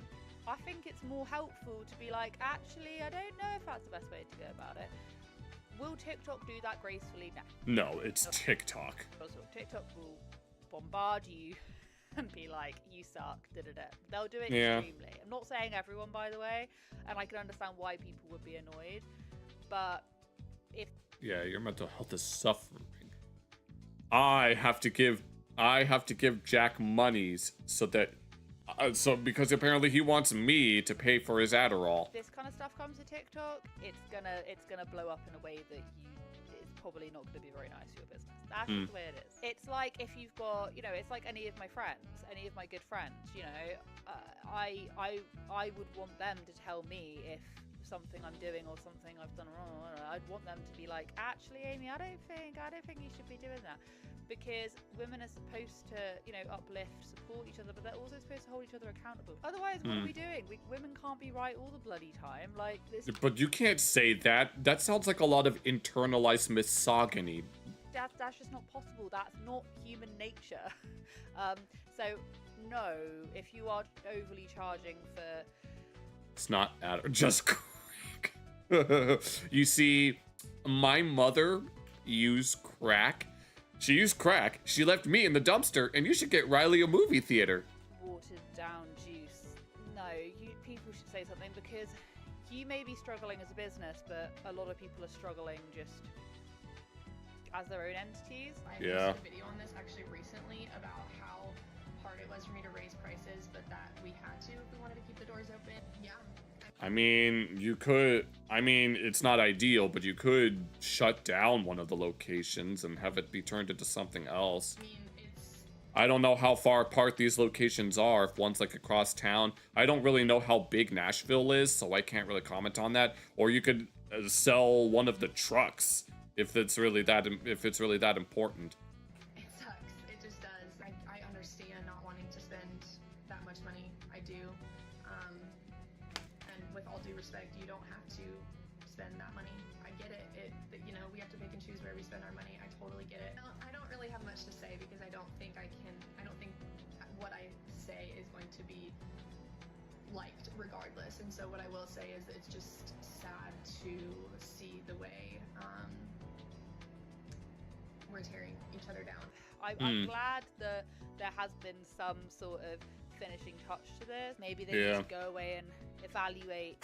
She said that she can't evaluate the pricing, or she's not going to, because like I said, she's not getting any profit from this. But she does say that she is going to add into the description boxes more information about. It's not much, but it's something. What these things actually entail. Like, if the whole point of the split cup was supposed to be this one thing, don't let it slide into things which are kind of the opposite. Like, if it's supposed to be a matcha and an iced latte, why are you then doing it with refreshers? That doesn't make any sense to me, because it's gonna cause confusion. At the end of the day, even Katie was saying that it comes in pre-made and they add water or sparkling or lemonade or something to it. So, yeah, and it shouldn't cost that much just to do just a basic action. So there is no need for you to be charging $12 for that. No need at all. But that's pretty much all I had to say to you guys today. I hope you really... Yeah, what you do is close the least profitable one and turn it into a prep kitchen. Ah, yes, that's actually a pretty good idea. Yeah, repurpose it. That was what I was going to say, but yeah, I'm not sure. Yeah, she's got 2 like building locations and 2 trucks. I figured that maybe she could sell one of those trucks and maybe use the truck for something else, if anything. But yeah, I don't really have too much else to say on that. Kind of a slow night, it seems. Well, hoping that some more people show up, but I take what I can get. All right, I have 2 more videos that we could take a look at. There is this one about the deadliest tornado outbreak of 2025, and then this one video about the state of modern SpongeBob. There's a reason why corporate chains control their own supply. Yes, yeah. They get their stuff from like factories that are like a part of their. Like, I don't really know how it works, but I know that there's like factories and stuff and farms that they work with in order to get their stuff. You got 2 vids? Okay, go ahead and share them with me whenever you're able to. But once again, I'm not business savvy, so I can't really comment on that side of things. But as someone who's been working in food business since at least 2020, I understand just the bare basics at the very least. But don't be afraid to share anything with me if you've got 2 things. And we've got all night at this point.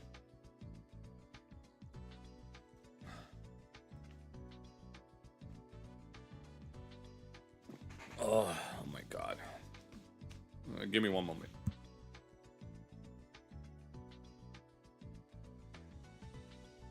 Okay. Yeah.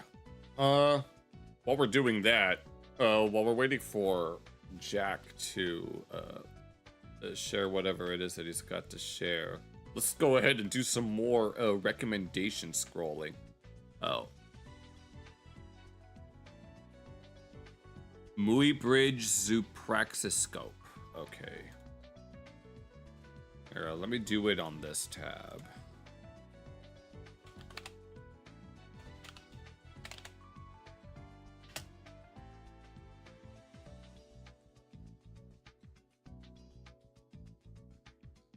Ah, okay. Does it matter which one, or should I just look at either of them, or any of them? Is that the way that Edward used to be spelled with an EA? Oh, excuse me. Oh, Shedrix. Oh, here. Oh, I wasn't paying attention. Excuse me. Damn. Muybridge's Zoopraxiscope, setting time in motion. Edward Muybridge was a landscape, urban, and travel photographer. He was commissioned by Leland Stanford, an entrepreneur and horse breeder, to devise ways of using the camera to analyze the movement of horses scientifically. Ah, I see, and I guess that's why it's Zoopraxiscope. In 1878, Muybridge published his first series of sequence photographs taken at Stanford's Palo Alto farm in California. Oh, is this like proto-animations?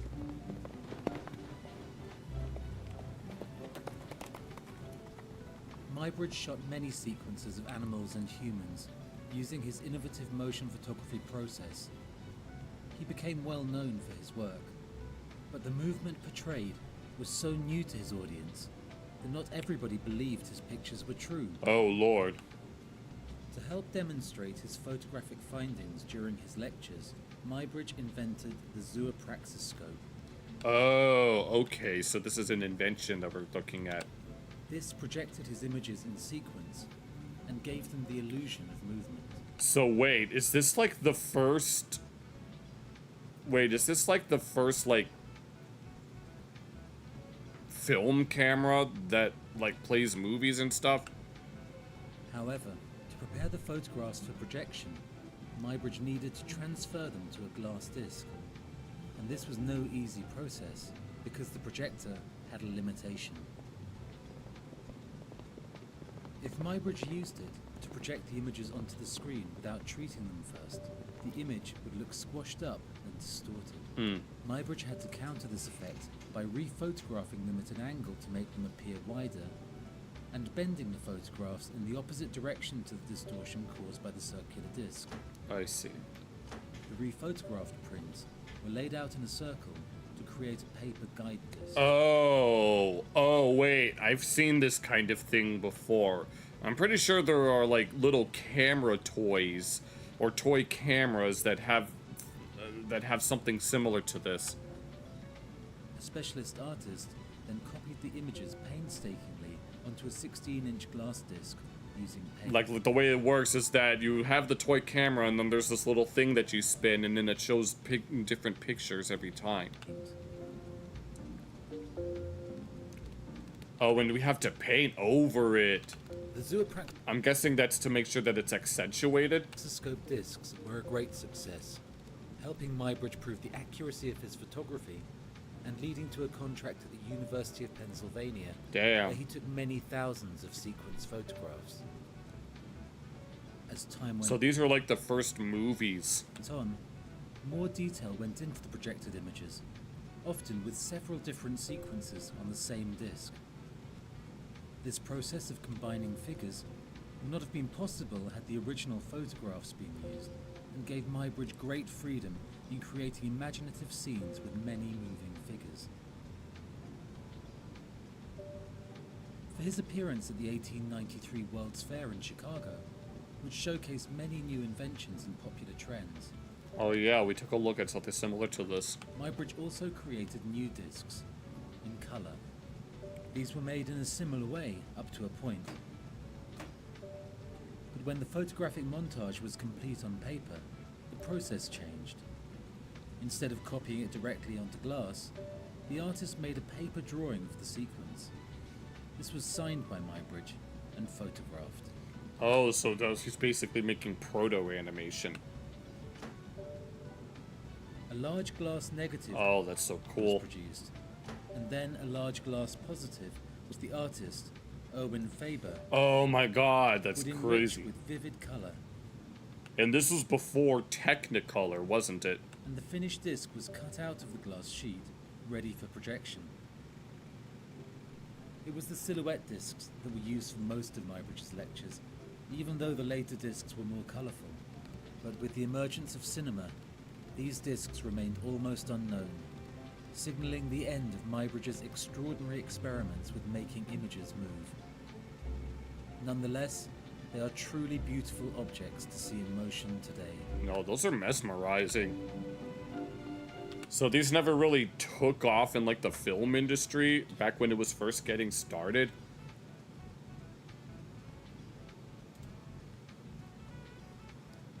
No, I don't really. And did you have you said that you had another video, or you had another video as well, if you want to share that real quick.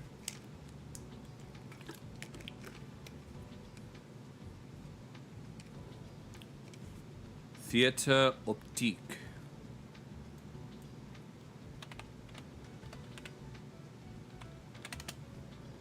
Okay. By Blissful Imagination. Okay. Theater Optique.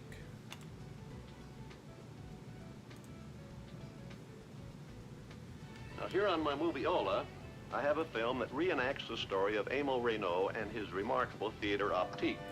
Okay.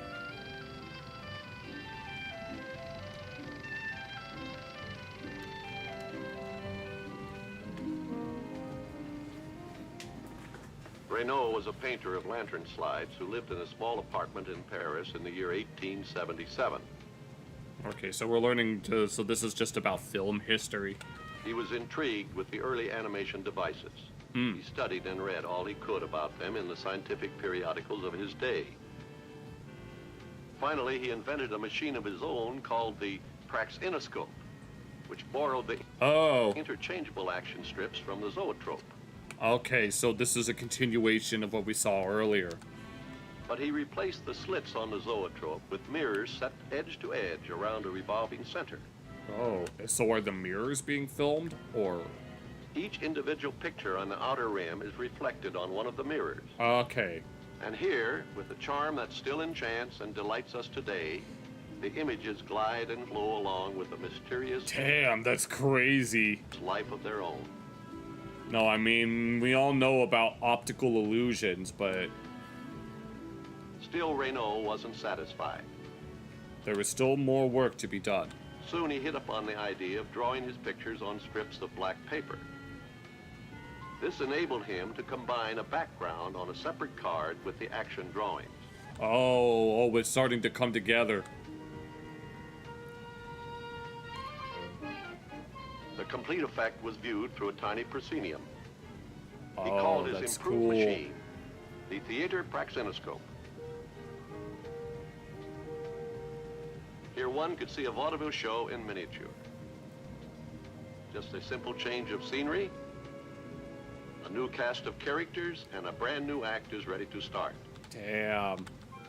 Yeah, basically proto-animation, if we want to call it that. Doesn't matter that the entire performance lasts only a few seconds. It's just a technological marvel. The strip is made up of only 12 poses. It still keeps you spellbound. You want to see it again and I understand. Again. But to Reynaud's mind, this still left much to be desired. He wanted something better and bigger. At last, he had it. And bigger is better, as the mayor from Cloudy with a Chance of Meatballs would say. The short picture strips had been expanded to a long band containing 500 hand-painted slides drawn on transparent gelatin. Gelatin, huh? Small holes punched between each image foreshadowed the perforations on modern film. Oh, it's actually... Oh my god, I get it now. No, this is what, like, classical film would look like. It literally has this little frame, and you see... Or it has this frame, and then you see all of the different... Oh my god, that's so cool. Each hole meshes into the teeth of the large wheel, rotating at the same speed as the 36 mirrors at the center. That's proto-film. Each individual image is lighted up separately. By an interplay of mirrors and lenses, the ray of light is reflected back to a mobile mirror, which in turn projects the enlarged image onto a screen. There we go. By adapting the principle of the magic lantern to his machine, he was able to project a background onto the same screen. Here, his actors were life-size. Okay, I can see it now. Yes, this is like whenever someone sees a big film camera and you see the little cogs and stuff. Here, he could almost create the illusion of reality. Oh, that's neat. From a toy in the home, his idea had grown into a form of public entertainment. Oh, even the door opening. That's so cool. Reynaud called it the theater optique. Yeah. Pantomime lumineuse théâtre optique. Here, the people of Paris could view a complete quarter-of-an-hour performance. Nice. In the course of his career as a showman, he produced 7 different shows. Nice. So all of them were 15 minutes, just like your average cartoon being like 11 minutes. All accompanied by appropriate mood music. Nice. For more than 10 years, Reynaud worked here behind the screen that separated the audience from his primitive projection booth. And in this period, he played to over 500,000 delighted patrons. This film is in black and white. We should watch the actual animation. Oh, we should do that. That'd be so cool. So it's called Autour d'une cabine.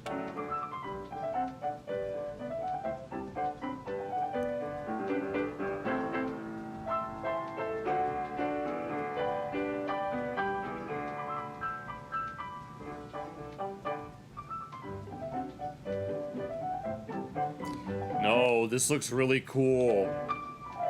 Oh. Even with like the piano stuff. Oh my god, that's so neat. I mean, people still do that in cartoons today.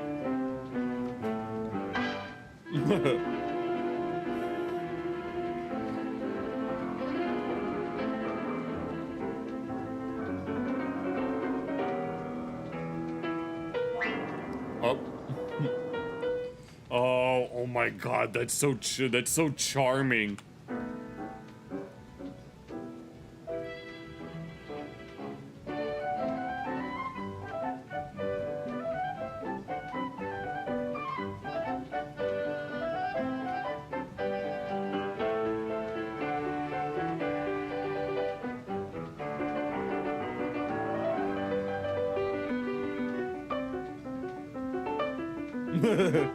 Nice.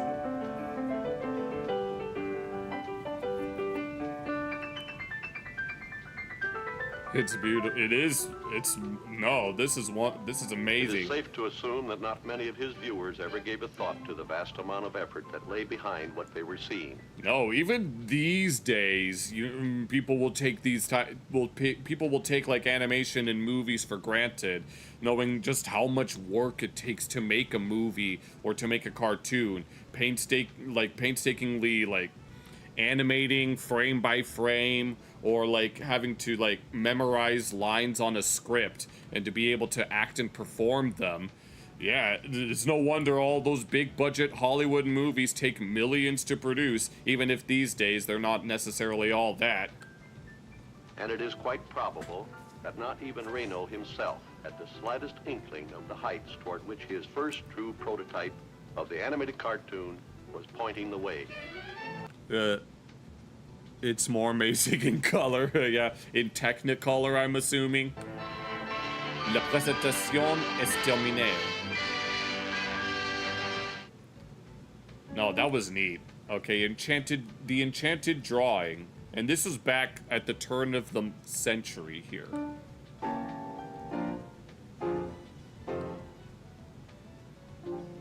Oh, I think I know what's gonna happen. I vaguely remember seeing something like this at some point. I remember watching a video about the history of animation, and I may or may not have seen this in particular.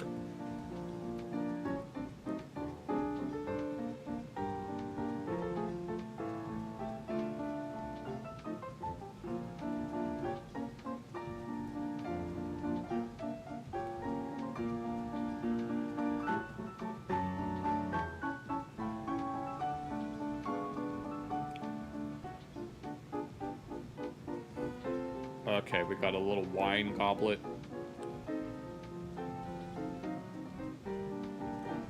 Oh, I see what he did. That's neat.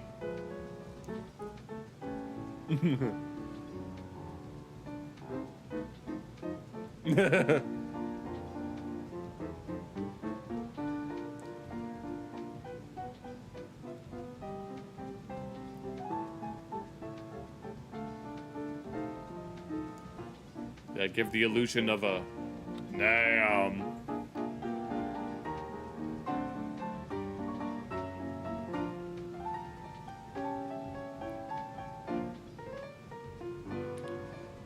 They probably had to make like multiple drawings. That's neat.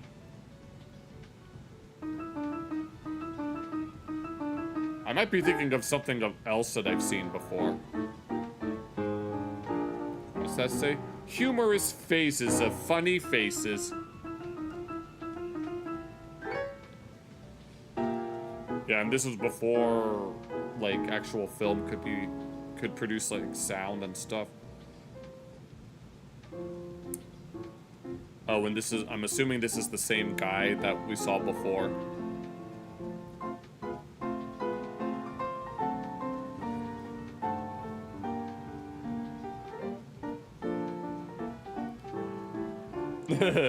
Nice to know that he had an art style.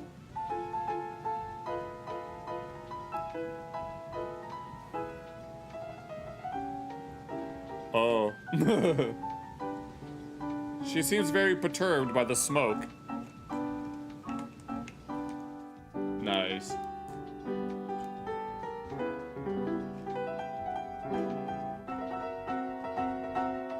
They would have had to painstakingly draw these like over and over again. And this looks like that this was done on a chalkboard, so they had to painstakingly like erase or draw new things.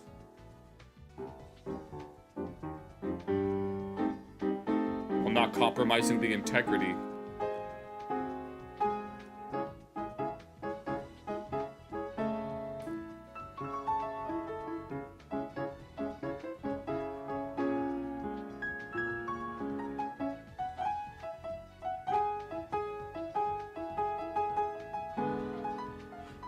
And this is presumably, that one was presumably done in reverse.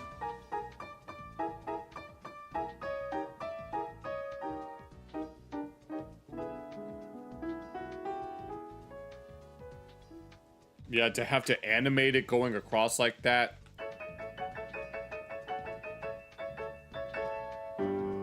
Imagine how painstaking that must have been.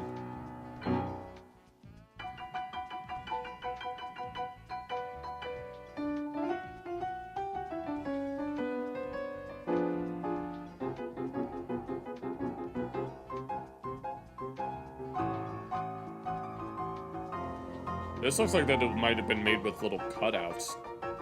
Because I can see a shadow. But apparently it might still be, apparently it's still chalk. Oh, how did he get the shadow working? That would have to take a lot of dedication, most certainly.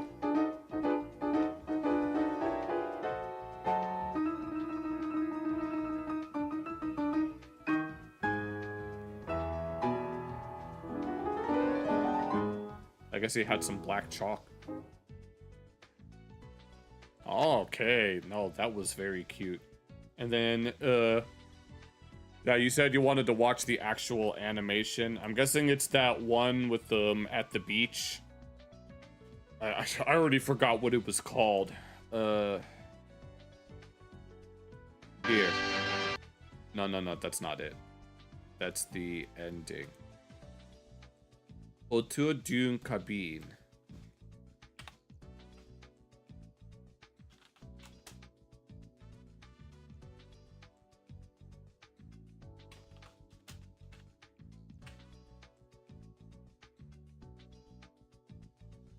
Oh, 1894, damn.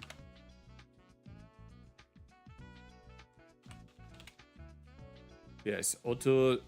Oh, hold on, let me... Dune. Okay.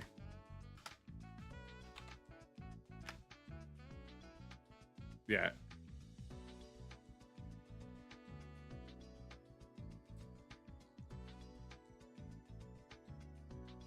All right.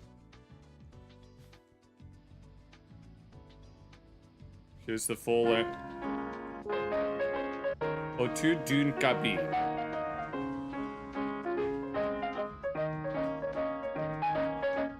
I mean, obviously the colors are a little faded, but this was back in 1894. This kind of stuff was just getting started.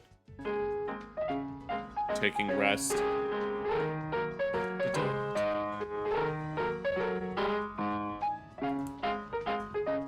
And obviously they didn't really have the means to do things like voice acting or sound effects, which is why a lot of these old cartoons are mostly musical backgrounds.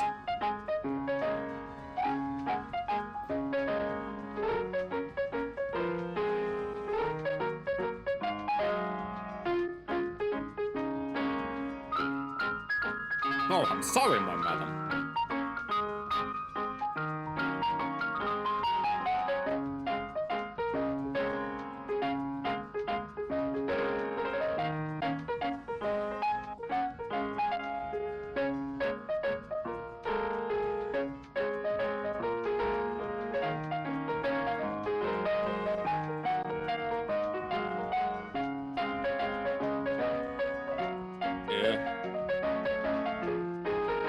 And then they decide to go swimming.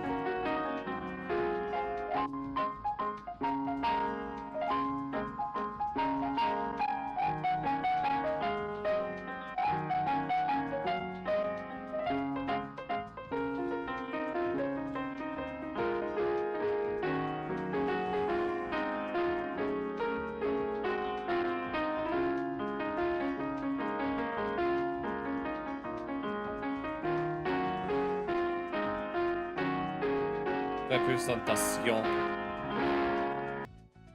Yeah. just goes to show how much of a long way that things have come along since way back in the 1800s, and the stuff that we can do today is already quite a lot. There's this 8.5 or there's this almost 9-hour video about the full history of cinema from 1874 to 2023. Yeah, we had color in movies before we could add color to actual film. Yeah, that was back before the days of Technicolor, as it was called. You had to already have it, I guess there you had to have it like pre-made and that kind of thing, but you couldn't actually get it there, huh? Yeah, we've come a long way since then, and it's always a treat to look back on it. But yeah, we should look at more of this kind of history of animation type things. As an animation connoisseur myself. Well, I mean, I don't watch as much as I could because I'm always busy doing something. There are some shows that I still need to catch up on. I still need to catch up on Beastars, and there's a new season of Rick and Morty is out. So it looks like I've got my work cut out for me in terms of marathoning, but I have to ask my mom for the passwords to the Netflix and stuff. And what other... Oh, and I still gotta look at the new season of The Amazing World of Gumball, too. There's so much that I need to catch up on, but I don't know. It's just another one of those things on a bucket list. Yeah. But while we're on the subject of animation, I think the last video, that stuff for nerds, yeah, sounds like it, huh? But since we're on the subject of animation, I think the last video that we should take a look at is this video by Patrick CC about why modern SpongeBob isn't really all that. You could pretty much say that same thing from like season 5 or 6 onwards, where most people have not. For most people, SpongeBob fell off between seasons 4 and 6, at least after the first movie. But I did see in the thumbnail that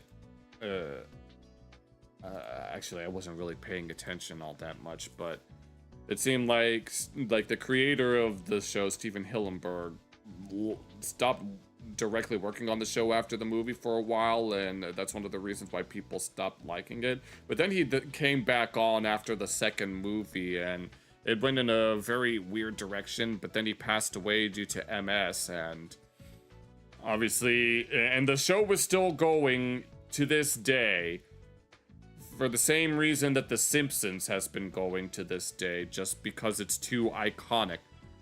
So what happened to The Simpsons and SpongeBob Yes, what happened to The Simpsons and Family Guy happened to SpongeBob, yeah.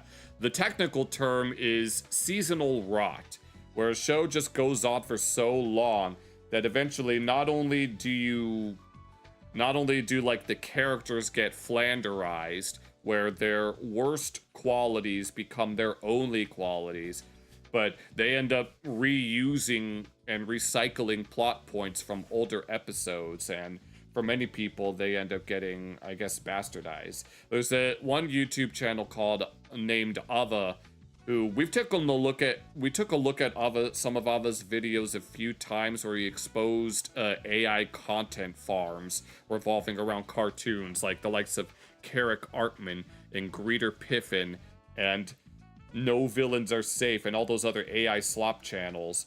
But here, we're going to take a look at why modern SpongeBob is the way it is, and I'm very excited to get into it. Modern SpongeBob sucks. The stories lack meaning. Every character has been flattened into a single exaggerated personality trait. The animation itself looks way too polished. Yeah, that's the thing. The animation quality greatly improved after the first movie, and it's pretty much remained consistent since then. Scooby-Doo hasn't fallen into that trap yet. Well, the thing about Scooby-Doo is that there's so many variations of Scooby-Doo that they always have something fresh. Like the original is Where Are You? And then there's What's New Scooby-Doo? And then Mystery Incorporated is peak for a lot of people. And then there's like lots and lots of movies. So, but then there's Velma, which we don't talk about. We don't talk about Velma, so yeah. And the endless amount of spin-offs are just... Oh yeah, and SpongeBob has a lot, and I mean a lot of spin-offs within the past decade. This is Camp Coral, and then there's the Patrick Star Show, and then there's various others. If there's no fixed location, yeah, that could make sense, honestly. Plain disrespectful. Nickelodeon has squeezed every last doubloon they possibly can out of that sponge, and no... Yeah, and as Jackal mentioned earlier, the same thing is what they've been doing with like The Simpsons and Family Guy. Both of those shows are just cash cows. And I know that The Simpsons, let's just say Marge's voice actor has had better days when it comes to their voice. It's not just because we grew up. The decline of SpongeBob SquarePants can be traced back to one specific moment in 2005, because the creator of the show, Steven Hillenburg, never wanted the show to continue after season 3. Yeah, he wanted the movie to be like the finale, but because the movie did so well, the first rule of late-stage capitalism, you give the people what they want. If it makes a lot of money, then you want to milk that for all it's worth. But once Hillenburg stepped away, and especially after his death, the network transformed SpongeBob into a content machine that totally ignores the vision and the soul of its original creator. Yeah, there were a lot of things that Steven himself said should never happen. One of the things is that SpongeBob is never allowed to get his license, and that is something that Hillenburg himself has explicitly stated. He's never allowed to get his license. I'm really gonna defile this grave for money. Of course I am! Basically, Nickelodeon executives be like. The story of SpongeBob isn't about the animation, it's about the animator. Yeah, Steven Hillenburg was originally a marine biologist. Yeah, getting hired as a voice actor, I think it's gonna be great for like 10 years and then only for 50 years, and you're saying that same character. No, if you've heard Marge's voice nowadays, it is not the same as it was like 5 years ago. No, I don't know who Marge's voice actor is, but their voice has been shot by her character. Because like most creations, the humans behind them are often what make them so special. The greatest Nickelodeon show of all time wasn't created by some animation expert or a corporate product design team. He was a marine biologist who liked to create weird little sea creatures in his free time. Yeah, that's what it is. I don't even remember what university he graduated from. Hillenburg wasn't a big dreamer. He didn't have Hollywood aspirations. The last episode should be getting his license, but that would betray Steven Hillenburg's vision. I mean, technically, him being the Krusty Krab manager was supposed to be the finale, but you know. He was very grounded and rooted in reality, which is why he never thought that being an artist was a real career path. Lucky for him, he was also extremely interested in marine science. I mean, that's what some people say about that's what people say about making money on the internet. People will say that you are, like, if you're a content creator, it's not a real job, even though a lot of them make thousands of bucks off of their videos. His practical life plan was that he could get a job in his field and maybe get to express his inner artist here and there. I was minoring in art, and I had teachers in the art department saying, "What are you doing? Why aren't you in the art school?" I guess I thought, well, I do this. I like marine. Well, that's because Squidward is a failed artist. Biology and science, and I'm an artist, so I'll end up making exhibits or working at a museum or something. I just immediately put the two together. What were you painting? Were you painting sort of realistic, classical realism of fish? These weird, surreal landscapes. Okay. Yeah, with humans. After college, Steve got a job at the Ocean Institute in California. He enjoyed teaching children about marine life around Dana Point, where he spent a lot of his time studying invertebrates in coastal tide pools, which consisted of aquatic animals without backbone. Yeah, it looks like you two are the only ones in chat right now, although Rhodey has been known to show up at unexpected times, and so is Glock. Like starfish, crabs, octopi, and sea sponge. One day, Steve's boss asked him if he could use his artistic skills to make a comic book project for incoming children. Steve didn't realize... yeah, that would make sense. Bob the Sponge. I mean, SpongeBob's original name was supposed to be Sponge Boy, but he just casually made the blueprint for one of the most successful cartoons of all time. Little did he know the monster that he had created. After that, for years, he contemplated pursuing a career in art because all of his free time went to creating sculptures, drawings, and even films. But he still loved marine science and the consistent, reliable paycheck that came with his job. But then in the early 90s, his work got recognized by Nickelodeon showrunner Joe Murray, who gave Steve a job as an animation director for Rocko's Modern Life at SpongeBob and Heifer have the same voice actor, Tom Kenny. Network. While working at Nick, one of his co-animators read the Intertitle Zone comic he made 5 years earlier and convinced Steve to try to build his own show from it. And then Martin was looking at the Intertitle comic that I had, and he said, "What are you, crazy? This is your show right here." Yeah. Steve developed early concepts starting with the main character, Sponge Boy. Steve loved how resilient sea sponges are. They've done studies where people put them in a blender only for the sea sponge to return to its natural form and stay alive. Yes, well, sea sponges are, at least from what we can tell, the oldest animals. He could use Sponge Boy as a flexible character that could morph into crazy shapes, but he felt that it would be funnier if he resembled a kitchen sponge rather than an actual sea sponge. Yeah, sea sponges are not square in nature. Hence the square shape. Now, Steve wanted this character to be an adult, but to have a childlike innocence, no hate in his heart, and oftentimes no adult logic to prevent him from getting into silly situations. So your average young adult college student. I would say the show is really about life. After they learned Sponge Boy was already copyrighted, he chose the name SpongeBob SquarePants. And what's incredible is how much every single detail in the show was intentionally inspired by his marine science background. Right. Living in a pineapple? Why is he living in a pineapple? And first of all, my logic was, it's Hawaiiana. The pineapple in some cultures represents friendship. Like in England, I think you'll see a door knocker. Yeah, there's a lot of that kind of influence throughout the show. Like even within the music, like you have a wide variety. It's like mostly like Polynesian, Hawaii-inspired music, and then various sea shanties as well. And most of them are licensed through Julie Canver.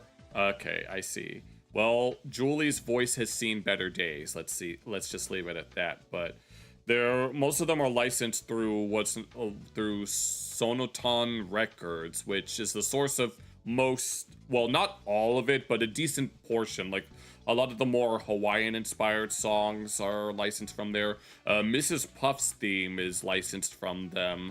And then the Jellyfish Jam Stadium Rave song is also from them. It's all over because that meant welcome. Yeah, it makes sense that he would live in the pineapple, right? Because he's friendly. Every aspect of the show was loosely logical and funny at the same time. Yeah. SpongeBob's closest friend is a starfish named Patrick Star, who is the dumbest character of the show because actual starfish don't have brains. Yeah, but yet somehow each endpoint of a starfish has an eye on it. And their nervous system, the way that their nervous system is designed, makes you wonder how exactly a starfish is able to see, since they don't have a brain. Yeah. In a few years, the voice actor for Mr. Burns will be Mr. Burns' age. Well, here's the problem with that. Mr. Burns is so old that it's his eye on the dollar bill. So he must be well over 100 years old at that point. The owner of the Krusty Krab and SpongeBob's boss, Mr. Krabs, was based on the manager of a Maine seafood restaurant where Steve worked as a teenager. Mr. Krabs' entire identity surrounds his obsession with money and exploiting his workers and customers for profit. He's what people would call a bottom feeder, and crabs in real life feed on things at the bottom of the ocean. Oh, I see. So it's based on an actual manager at a place that he worked. That actually reminds me of the creator of Jimmy Neutron. There was someone in the comment section of a video saying that he and the creator, John Davis, once shared a class together back in the day. And Miss Fowl, who was the teacher in Jimmy Neutron, the way that she speaks is based on a real-life teacher that they once had. And even more so, the creators of South Park had a guidance counselor at one point that was basically the inspiration for Mr. Mackey. Okay? You would always talk like this because he's Mr. Mackey, okay? Sandy Cheeks is a squirrel from Texas who wears an astronaut suit that keeps her alive underwater. It was Steve's attempt at making a strong female character that embodied the adventurer spirit during the space missions to the moon overseen from Houston. Squidward Tentacles is actually Steve Hillenburg's way of joking about the other half of his real-life personality. He's a pretentious... Okay, no, it's always one of the, like... It's hard to separate art from the artist in this kind of context, especially when it's very explicitly stated. I mean, most TV shows, they tend to have a little bit of the creator like embedded within. Like people talk about self-insert characters and all that, but each character tends to be like a representation of different aspects of this creator's personalities. Aspiring artist, a mediocre band geek, and his name doesn't match his octopus body, representing the internal confusion with his own artistic identity. Yeah, because he's technically an octopus, even though his name is Squidward and only has 6. His name, but he's an octopus. I like the round head, but Squidward is funnier than Octoboy. Squidward is this curmudgeon, snotty, aloof, a wannabe artist. In a way, Squidward is the guy I can identify with most. Yeah, I mean, a YouTuber named Emperor Lemon made a point in a video about how there will never ever be another show like SpongeBob, where as a kid, we tend to identify with SpongeBob because of his cheery, upbeat nature. But as an adult, we tend to identify with Squidward because as an adult, you have to struggle with living in the real world and having a job. Some of those music societies, right? The clarinet, Undersea Clarinet Society. Yeah, he's into interpretive dance and any kind of snobbery incorporated, he would be into it. Yeah. Subscribes to fan. He's part of over 27 exclusive clubs all across the sea bottom. Fancy Living Digest. Anything that SpongeBob's not into, Squidward's probably into. Steve got to be as creative. And the moment that SpongeBob gets into something that Squidward's into, Squidward gets turned off by it rather quickly. Been absurd as possible while creating his own show, and yet everything is there for a reason. While SpongeBob lives in a friendly pineapple, Squidward lives in an Easter Island head that plays on his big-headed ambitions. Patrick is an idiot who literally lives under a rock. Mr. Krabs runs a restaurant shaped like a giant lobster trap, along with living at home with his whale daughter, Pearl, in an anchor. Plankton owns the Chum Bucket restaurant that is always empty. Chum in real life is bait made out of dead fish to attract it's a cannibal restaurant. Sharks. But obviously they'll never say that out loud. Since Plankton's potential customers are all fish, they probably don't want to partake in cannibalism. Sandy lives in a dome under the sea, inverting the phrase fish out of water to a mammal out of the air. And is that what that's supposed to be? The town they live in is called Bikini Bottom. Most of us think about a bathing suit. However, it is also a dark humor reference to the...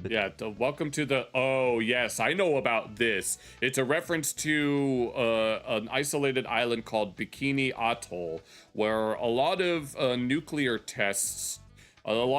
bomb tests took place. So much so, there are a lot of nuclear bomb jokes in SpongeBob because, brothers are always exploding for no reason. Someone falls off a cliff, nuclear explosion. Someone gets kicked by a seahorse.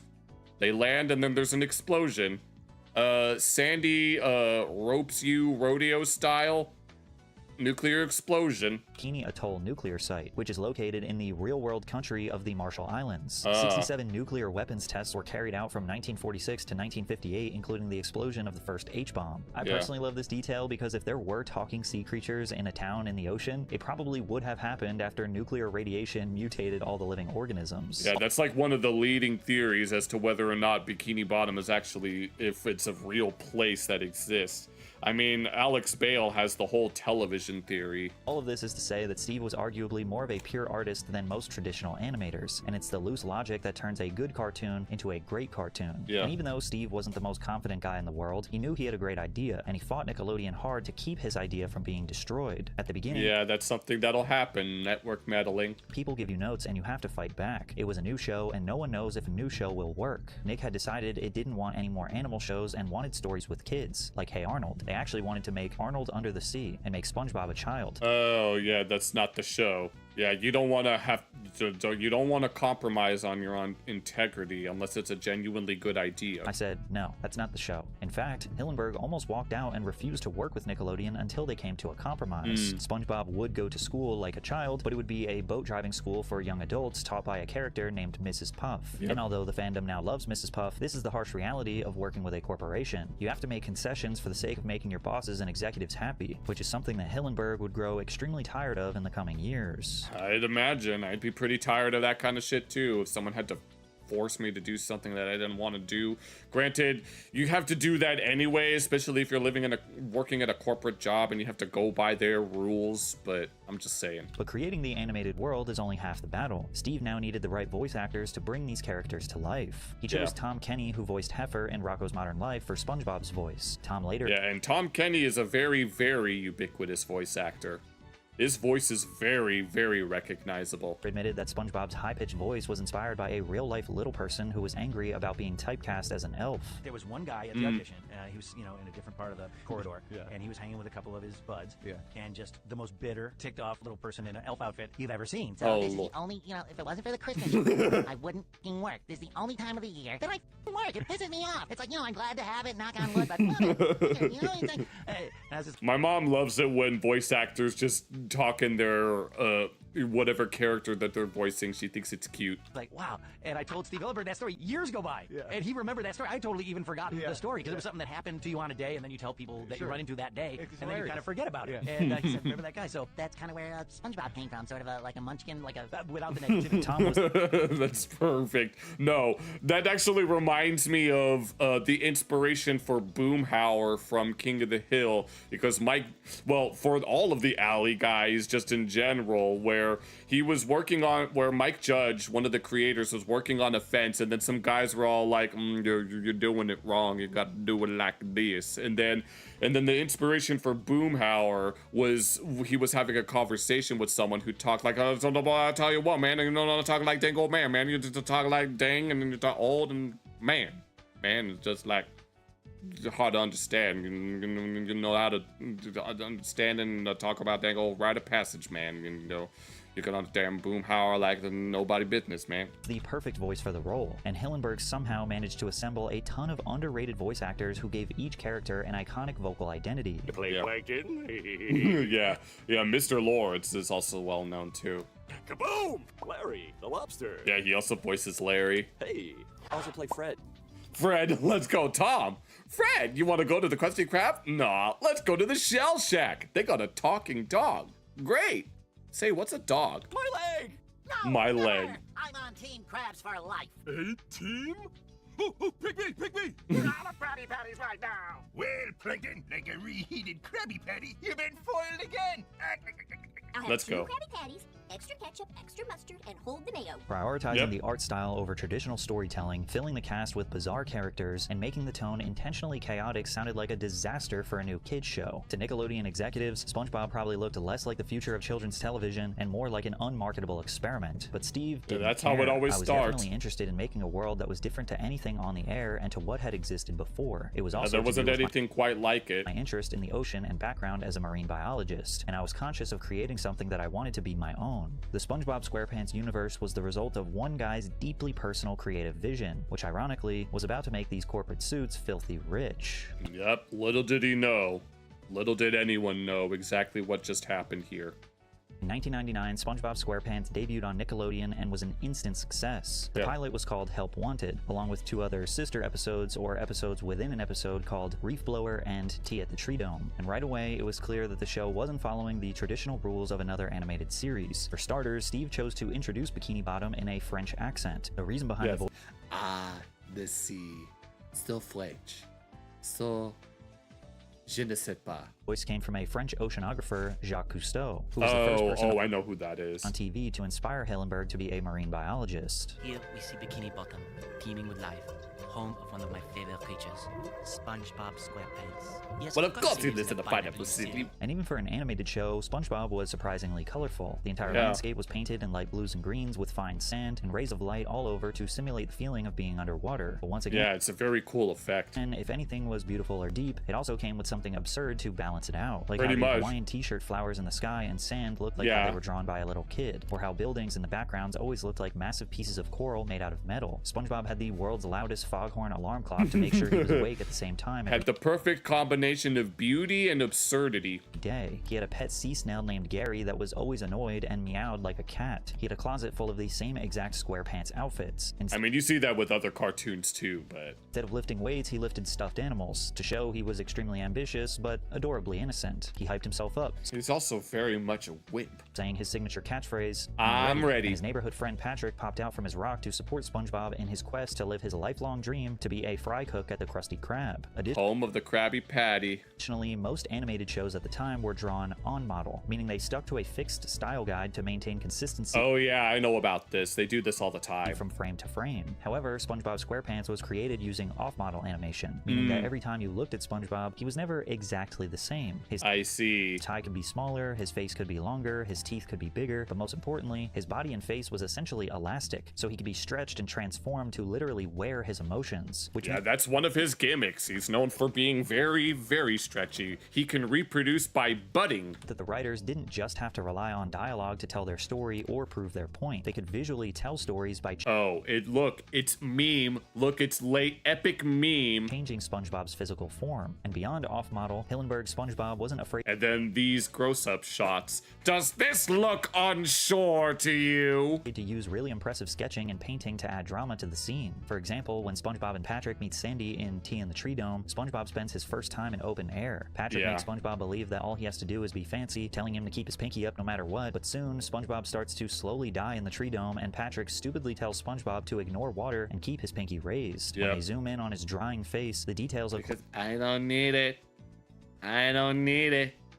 I definitely don't need it. Closer to fine art rather than a cartoon. Of course, none of these techniques on their own were technically new, but SpongeBob SquarePants had put them together in a way that redefined modern animation. The highly detailed close-ups these types of things made for often uncomfortable and sometimes gross situations. But to take it even further than that, Hillenburg's team also had no trouble using real-life people as plot devices whenever they thought it was ridiculous. I am a realistic fish head. Funny. In a season 2 Christmas special called Santa Claus makes an appearance and he's acting crazy. Christmas Who were introduced to Tom Kenny dressed in a pirate's costume named Patchy the Pirate with a parrot puppet named Potty. He'd be depicted as... I keep forgetting that this is his first appearance. SpongeBob's #1 fan and become a major host in any SpongeBob specials. Or another strange episode where a man in this one dressed up in a gorilla costume pops into frame, tries to kill Sandy and Patrick, rips SpongeBob in half, and gave nightmares to children around the world. And what's a gorilla doing underwater in the first place? Oh, well, it's funny you should mention that. Best kid show ever. As if it couldn't get any better, the stories and character dynamics were damn near perfect. Initially, it seems like everyone in Bikini Bottom... Hey, buddy, you need a ride? I was just on my way to the big doofus convention. I can quote entire SpongeBob episodes verbatim by heart, in the same way that I can quote Boondocks verbatim by heart. Bottom sees SpongeBob as a fool or pitiful man-child. Characters like Squidward, Mr. Krabs, and Plankton see his hopeful perspective as a weakness and try to exploit it for their own personal gain. But to Hillenburg, he said the premise for the show is that innocence prevails, which I don't think it always does in real life. And this is demonstrated constantly with his interactions with Squidward, with the first being jellyfishing, where SpongeBob and Patrick invite Squidward to catch jellyfish in jellyfish fields. Not only does he deny the invite, but he is a a sarcastic jerk about it, which results in him getting hunted down by a jellyfish, stung, and then riding his bike off a cliff, which leaves him temporarily paralyzed. And that also features the first nuclear explosion joke, which is obviously a reference to the fact that Bikini Atoll had a lot of nuclear test sites. SpongeBob, who has no hate in his it was a nuclear test site. heart, realizes that Squidward needs help and decides to take care of him. From there, Best day ever. they take him jellyfishing to show him how much fun he is missing out on. Firmly grasp it! Squidward seeks revenge on the jellyfish, only for him to get stung by a massive jellyfish that injures him even more. Basically, every time he has a cynical outlook or bad intentions, he pays for it by getting hurt. It was hilarious and sticks to Steve's message that innocence prevails. SpongeBob was never supposed to be dumb or foolish. He just has He's so just much naive, specifically. faith in the world around him that it creates new adventures and challenges. Hillenburg said, SpongeBob is a complete innocent, not an idiot. SpongeBob never fully realizes how stupid Patrick is. They're whipping themselves up into situations. That's always where the humor comes from. Hillenburg also wrote the show so that any character could be a foil character, which is a character who highlights the traits of another character through contrast or comparison. Sandy showed SpongeBob's lack of strength with karate. Mrs. Puff showed that he can study, but lacks the mental maturity and patience to actually drive. Mr. Krabs showed his lack of greed, and Plankton showed his lack of evil. But just when you think all of these make for a compelling protagonist. These characters are extremely predictable, Hillenburg always found a way to give them some depth, because in real life, we're not just one emotion or one character trait, like how he... We're all very different. In this case, when SpongeBob got like berated by the guy that for all intents and purposes wasn't even the correct customer that they were trying to deliver this pizza to, and then SpongeBob came to his defense. He portrayed Squidward in the 5th episode of season 1. I guess he's going to explain it a lot better than me. Called Pizza Delivery. Mr. Krabs decides that the Krusty Krab should enter the pizza delivery service. And just out of nowhere, SpongeBob and Squidward have to personally deliver to the first customer, but they get lost and have to do this long, brutal journey on foot. Squidward, because the Krusty Krab pizza is the pizza for you and me. Is grumpy and annoyed like usual, but they eventually make it. Unfortunately, the customer refuses to pay because the delivery took too long and they forgot his drink. SpongeBob cries. My drink? Don't you tell me you forgot my... Don't tell me you forgot my drink! Feeling like a failure, and instead of siding with the customer, Squidward defends SpongeBob, taking the pizza to the ungrateful customer and smashing it into his face. Suddenly, all of us realize that Squidward was one of the most misunderstood characters. Maybe SpongeBob annoyed him all the time, but he wasn't gonna let... Back it up. Back it up. Some jerk disrespect his coworker. It established this kind of older brother, younger brother dynamic where Squidward low-key cares about SpongeBob, but is constantly annoyed by his antics to show it. But the greatest part about SpongeBob's... Well, you backed up. SquarePants was that the team somehow figured out a way to make this show appeal to kids and their parents. Kids enjoyed the silly physical comedy and songs like the Fun Song or Jellyfish Rave, and adults were able to laugh at the low-key inappropriate jokes that would never exist on kids' TV today. That's it. Patrick, your genius is showing. Where? I feel like a jackass. big jerk. I guess you're gonna miss the panty raid. They banned this episode because they think it's sexist. the panty raid. Panty raid? You're talking about girls, right? Girls? Oh, yeah. Yeah. And you're talking about raiding their dresses? You're talking about raiding their underpants and fucking their pussies. For their underpants, right? Oh, yeah. Give us some credit, old man. We're panty professionals. We score here all the time. They need to unban this episode. By the end of season 2, it wasn't just a cult classic. SpongeBob's face alone was a marketing goldmine, with images of SpongeBob and the other characters appearing on items ranging from thong underwear to boxes of macaroni and cheese. I vaguely remember them selling tampons at some point. Sales of merchandise related to the show reached... But I do remember commercials for mac and cheese. $750 million. He quickly became a cultural icon. And by season 3, the show really had reached its peak. 3 of the major standouts were Club SpongeBob, where Squidward is stranded with Patrick and SpongeBob while they follow a mechanical magic conch. Squidward doesn't believe in the power of the conch, but ultimately gives in when they get everything they wish for. Or the Idiot Box, where SpongeBob and Patrick purchase a massive TV with the intention to throw it out and only play inside the box it was delivered in. Squidward takes the TV from the trash thinking he got the better deal, but realizes that television leaves him feeling bored and empty inside. It was a fun way to show children that you don't need TV to explore new worlds if your imagination is strong enough. Yet it's a TV show anyway, so... But the season favorite has to be Chocolate with Nuts. Oh, chocolate with nuts. Chocolate? Did you say Chocolate? Where Patrick and SpongeBob try to get rich by selling chocolate bars as entrepreneurs. They keep getting scammed by a cruel salesman while running away from a fish screaming chocolate at the top of his lungs, and it's only when they can't run anymore that they realize the maniac is willing to give them a small fortune. It was the kind of season that made SpongeBob look like the next Simpsons, but for kids. There was nothing they couldn't do, and it had the potential to never end. But just yeah. They made that Lilo and Stitch remake. You remember seeing Spam cans with Lilo and Stitch on it with nuts? Yes, chocolate with nuts. Yes.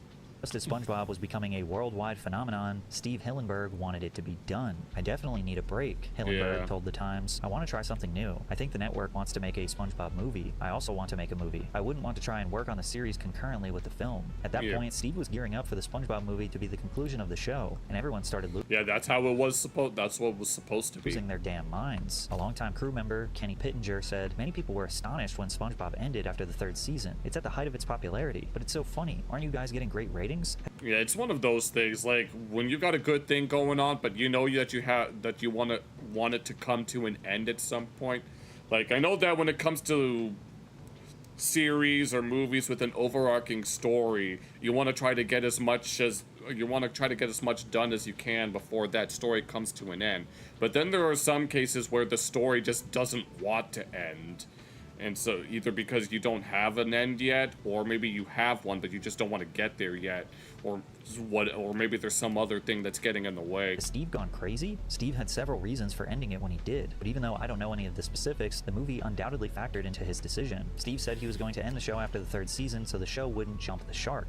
Yeah, pretty much, and we all know what happened after that. The show was such a cash cow for the station that it couldn't afford to. Steve was able to leave and still gets a cut of the merchandising, so I'm happy for him. Hillenburg always approached this show as an artist with a story to tell. He made enough money, he was set for life, and now that the story was over, it was time to move on and create new things. But as we all know, corporations don't care about art. And even if Steve was going to walk away, Nickelodeon was never remotely considering actually canceling SpongeBob SquarePants. We still have to do SpongeBob's next big adventures. So instead of it ending on a high note, SpongeBob would slowly become an example of what happens when a corporation takes a piece of art and milks it dry until it becomes an unrecognizable shell of what it once was. Yeah, I don't even know what they're doing with SpongeBob now, besides these spin-offs. According to everyone working on this, I mean, they're still pumping out movies. SpongeBob movie, the process behind making it was one of the most challenging periods of their lives. Even crew members like Eric Weiss, who had left the show to work on cult classics like Samurai Jack and Danny Phantom, returned to make sure it was a success. I always wanted to be a feature animator, and the movie felt like I was on the character animation end. It was a blast. It felt like coming home. We saw how stressed Steve and Derek were, so we wanted to work hard for them. We all felt like we had some ownership of SpongeBob, like we were a family that helped raise him. We loved the little guy. Those cartoonists are my buddies, and I wanted to put in all the extra effort I could for them. Seeing SpongeBob on the big screen, wow, that was huge. It was quite a journey. And looking back, the SpongeBob SquarePants movie did seem like a decent way to finish a classic series that showed experimental kids animation at its peak. SpongeBob became the manager of the Krusty Krab 2. He won the respect of his peers as a young adult while still embracing his inner childlike creativity, and Plankton was sent to prison for his countless crimes. And even better, the movie included all of the classic devices that made the show so special, with live-action cameos. And that's David Hasselhoff.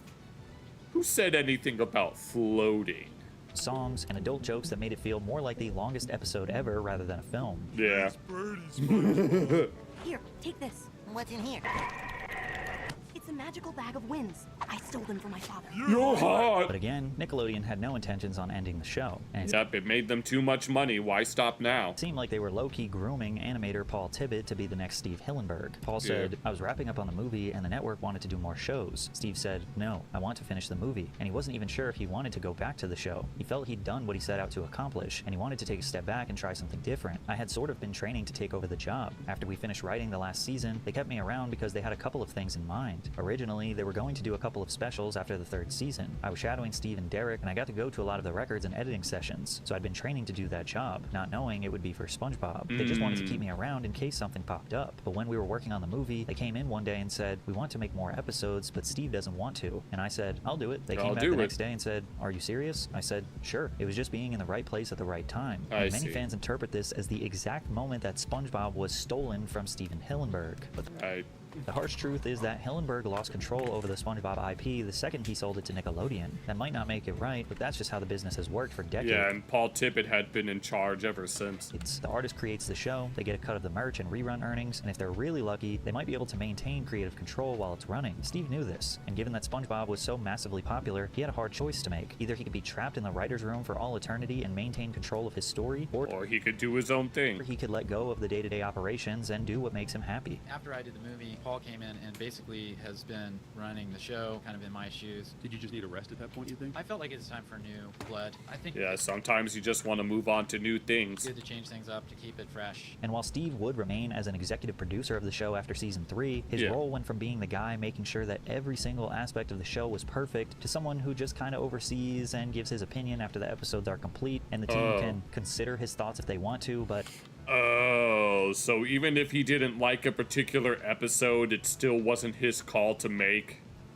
I guess that explains a lot. Realistically, they don't have to listen to him. And Steve's absence from the day-to-day grind was extremely noticeable as soon as season 4 aired. The downfall of SpongeBob SquarePants had officially begun. At its best, SpongeBob season 4 was rated a point or two lower than every episode from seasons 1 through 3. At its worst, it was getting massacred by a disappointed fan base that felt that the spirit of the original SpongeBob was fading away. The only halfway decent episodes, in my opinion, were Krusty Towers, where Mr. Krabs turns the Krusty Krab into a hotel, and Skill Crane, where Squidward gets addicted to winning a prize from a claw machine. But even still, the captivating storytelling was missing. It felt boring, and this only spiraled out of control in later seasons, where a lot of fans felt like it wasn't even the same show anymore, but more like a knockoff that took its place. Oh my god, what the hell is this? And destroyed the characters. Over the next 10 years, the SpongeBob writers reduced the characters significantly through a process called Flanderization. Yeah, here it comes, and It was originally named after Ned Flanders from The Simpsons, who was originally depicted as a friendly, generous Christian neighbor and a model father, husband, and citizen, making him a contrast to Homer Simpson.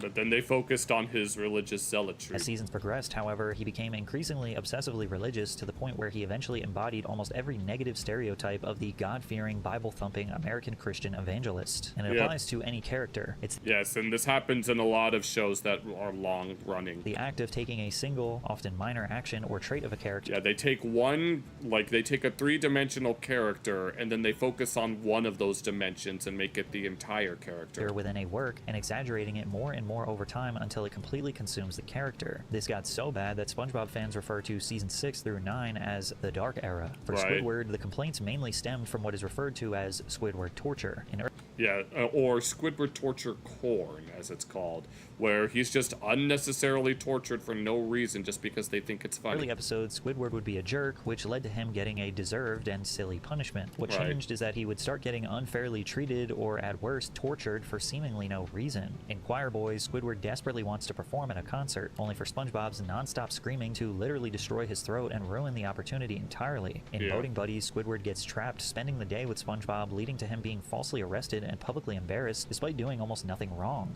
I mean, technically, he did hit that stop sign, so... Squid's visit takes it even further, with Squidward in this episode... escaping SpongeBob. The episode was basically Squidward being This is basically psychological torture. Only to discover SpongeBob has secretly recreated his entire house inside his own home, turning the episode into something that feels like a genuinely unsettling Black Mirror episode instead of... How does he know the content? How does he know the exact contents of his medicine cabinet? And funny. Oh wait, and this is the episode with the infamous toenail scene. Episodes like Slide Whistle Stooges and Giant Squidward kept pushing this same formula. Squidward wasn't really a flawed, misunderstood character getting comedic payback anymore. He was just plain miserable and being tortured for it. And over time, that subtle shift completely changed the tone of the show, leading to this extremely dark joke. I can't see. Oh, and this one's also particularly infamous. Seem to get happy. Maybe this will help. For Sandy Cheeks, it was more about how she became more and more obsessed with science than anything else. The dimensions of her personality as a strong Texan with nothing to lose were mostly replaced, making her just feel kind of dull. Sandy's Rocket was literally the only time... Yeah, that was the only time where she was ever like a scientist. In the older episodes where she showed an interest in... Yeah, and then as the show progressed. In science. Then, right out of nowhere, she's suddenly obsessed with it. Now, a lot of the newer episodes are just her dumb experiments. But what they did to Patrick Star could be the worst of them all. Yeah, Patrick became nothing more than a jackass. He's always been a dumb sidekick for SpongeBob, but he never did anything with the intention to harm people. Hey, Pat! Now he purposefully harms people. Are you angry too? Yeah. What's the matter? Foreskin. Can't see my forehead. During the Dark Era, they made him insufferably dumb. No charm at all, just one brain cell. Like in The Splinter, where SpongeBob gets a splinter in his thumb and calls... Oh, and this episode's also infamous too. Dr. Patrick, whose office is in the Krusty Krab dumpster. Patrick then starts the exam by chewing on... He starts the exam by turning into Dan Schneider. SpongeBob's foot, and then he gets mad when SpongeBob says that's not helping. From there, instead of trying to pull the little piece of wood out, Patrick decides to hammer the splinter deeper into SpongeBob's thumb and then rubs garbage all over it to reduce the swelling. Like, at this point, this isn't even just Patrick being dumb. Like, it almost seems like he's just intentionally trying to cause harm. The writing here is so lazy that it goes beyond dumb. It's just nonsensical. Doctors' offices are supposed to be clean, so they put Patrick in a dumpster. You're supposed to pull the splinter out, so Patrick pushes it further in. The wounds are supposed to be sterile so they don't get an infection, and he puts garbage all over it. Just making Patrick do the opposite of what he's supposed to do is nonsensical. There's no charm. Like, he used to have this charm to his dumbness. Oh, hey, Glock. Unfortunately, you came in here at the... Well, we're not quite done with this video yet, but we're getting there. Like, in a way, Patrick was so dumb that you almost thought he was onto something. Oh, if only I knew how to work this thing. Let me take a look at it. Oh, you had it set to M for Mini, when it should be set to W for Wumbo. You know what the problem is? What?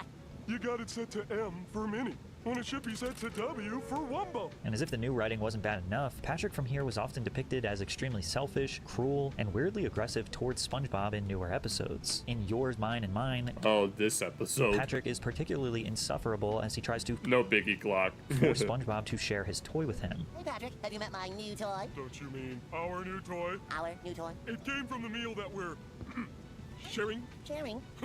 Remember, sharing is the most wonderful feeling in the world, like dancing with a magical seahorse through an enchanted kelp garden. Remember those words, SpongeBob? I didn't say that, but I guess we can share, Patty Pal. And I guess we could be communists for a little while. In Stuck in the Ringer, SpongeBob gets trapped in a towel wringer so he can't move his arms, hands, or even swallow his food. Instead of trying to efficiently... Oh yeah, in this episode, the SpongeBob calls out Patrick in public, but then the public sides with Patrick, even though it's Patrick's fault that SpongeBob was stuck in the ringer. Help him out, the writers again make Patrick do the opposite thing that he should do, and he decides to glue SpongeBob to the ringer. Oh, and then something they did within these seasons is that they gave Patrick this occasional $1 tooth.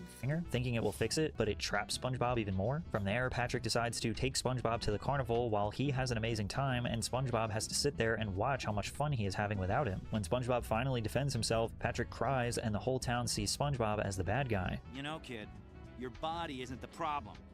It's your heart. Shut your dumb ass up. You deserve what you've gotten. Come on, we're out of here. SpongeBob then falls into a deep depression, and Patrick comes over, cries again, and his tears melt the glue, which allows SpongeBob to break free. And then they literally make SpongeBob say the lesson to be learned from this story in the end. I guess crying does solve your problems. I guess crying does solve your problems after all. Not only is this terrible, nonsensical, and not even remotely funny, I've never seen them have to explain the point of an episode at the end. It's also increasingly obvious that SpongeBob has only been for kids after Steven Hillenburg left. And it was always a kid's show, but what made it so different was the fact that parents could watch alongside their kids and enjoy it, so they could share laughs and make memories together. But all it does is further the idea that cartoons are solely just for kids, even though, have you seen cartoons back in the 90s? Shit, the kind of things that they got away with. Bob acts and behaves more like a baby than ever before, making it unwatchable for adults. The characters don't feel like adults anymore. In the original show, while SpongeBob was childish, he never felt like a kid. He just felt like an optimistic adult with childish hobbies. But who is this guy? Oh, we're watching. This is Patrick CC. Now everyone just feels like a kid in an adult's body. But in the newer seasons, he just cries over stupid reasons. Breaking a spatula, tripping over his toe, ripping his favorite shirt, while several others just like it are just my favorite shirt. Yeah, Ren and Stimpy. Yeah, well, Rocco's Modern Life came to my mind, specifically that episode where Heifer moves in with Rocco, and towards the end of the episode, Heifer finds out that he's a nudist, and so there's a whole bunch of other nudists, including sexy lady. Right behind it, honestly, I cannot with the stupidity of modern SpongeBob. And most people's rebuttal is, bro, you're just getting older. But the crazy part is, this all started way back in seasons 4 and 5. A lot of us were still little kids at that time. Yeah. I remember being like 9 or 10 and thinking these episodes just felt different. And now I'm just reanalyzing as an adult and seeing I was right. But it wasn't just the writing that negatively impacted this For me, it was just the noticeable difference in animation quality more than anything else. iconic show. SpongeBob's own animation was losing a lot of its initial charm. It started with subtle changes like better lighting and vibrant colors after the first movie, which is understandable. They have to keep up with the times. But in 2015, when I mean, that's what they did with The Simpsons after the Simpsons movie came out. Hillenburg and Nickelodeon released SpongeBob Sponge Out of Water, the visual identity of the main show was essentially dead and replaced with something else. Yeah, can't believe that is your parents allowed you to watch Cow and Chicken. Oh lord, yes. Basically the Cartoon Network equivalent of Ren and Stimpy, or really Rocko's Modern Life, because I know that the red guy has the same voice actor as Ed Bighead. They switched to 1080i high-definition animation. It wasn't even close. And I know Cow has that same voice actor. To the gritty, imperfect, experimental animation that attracted many of us to the series in the first place. Everything was smoothed out, glossy, and in some cases looked completely three-dimensional. And while they still used SpongeBob's elasticity and Bikini Bottom's crazy characters for comedic purposes, The day all the rooms were hand-drawn. Yeah. It felt like it was all to make up for lazy writing. No depth, no good character arcs, just introducing new random... Oh, the tunes were hand-drawn, right? Some of them are still hand-drawn today, even if they do use some softwares like Flash, among other things, but...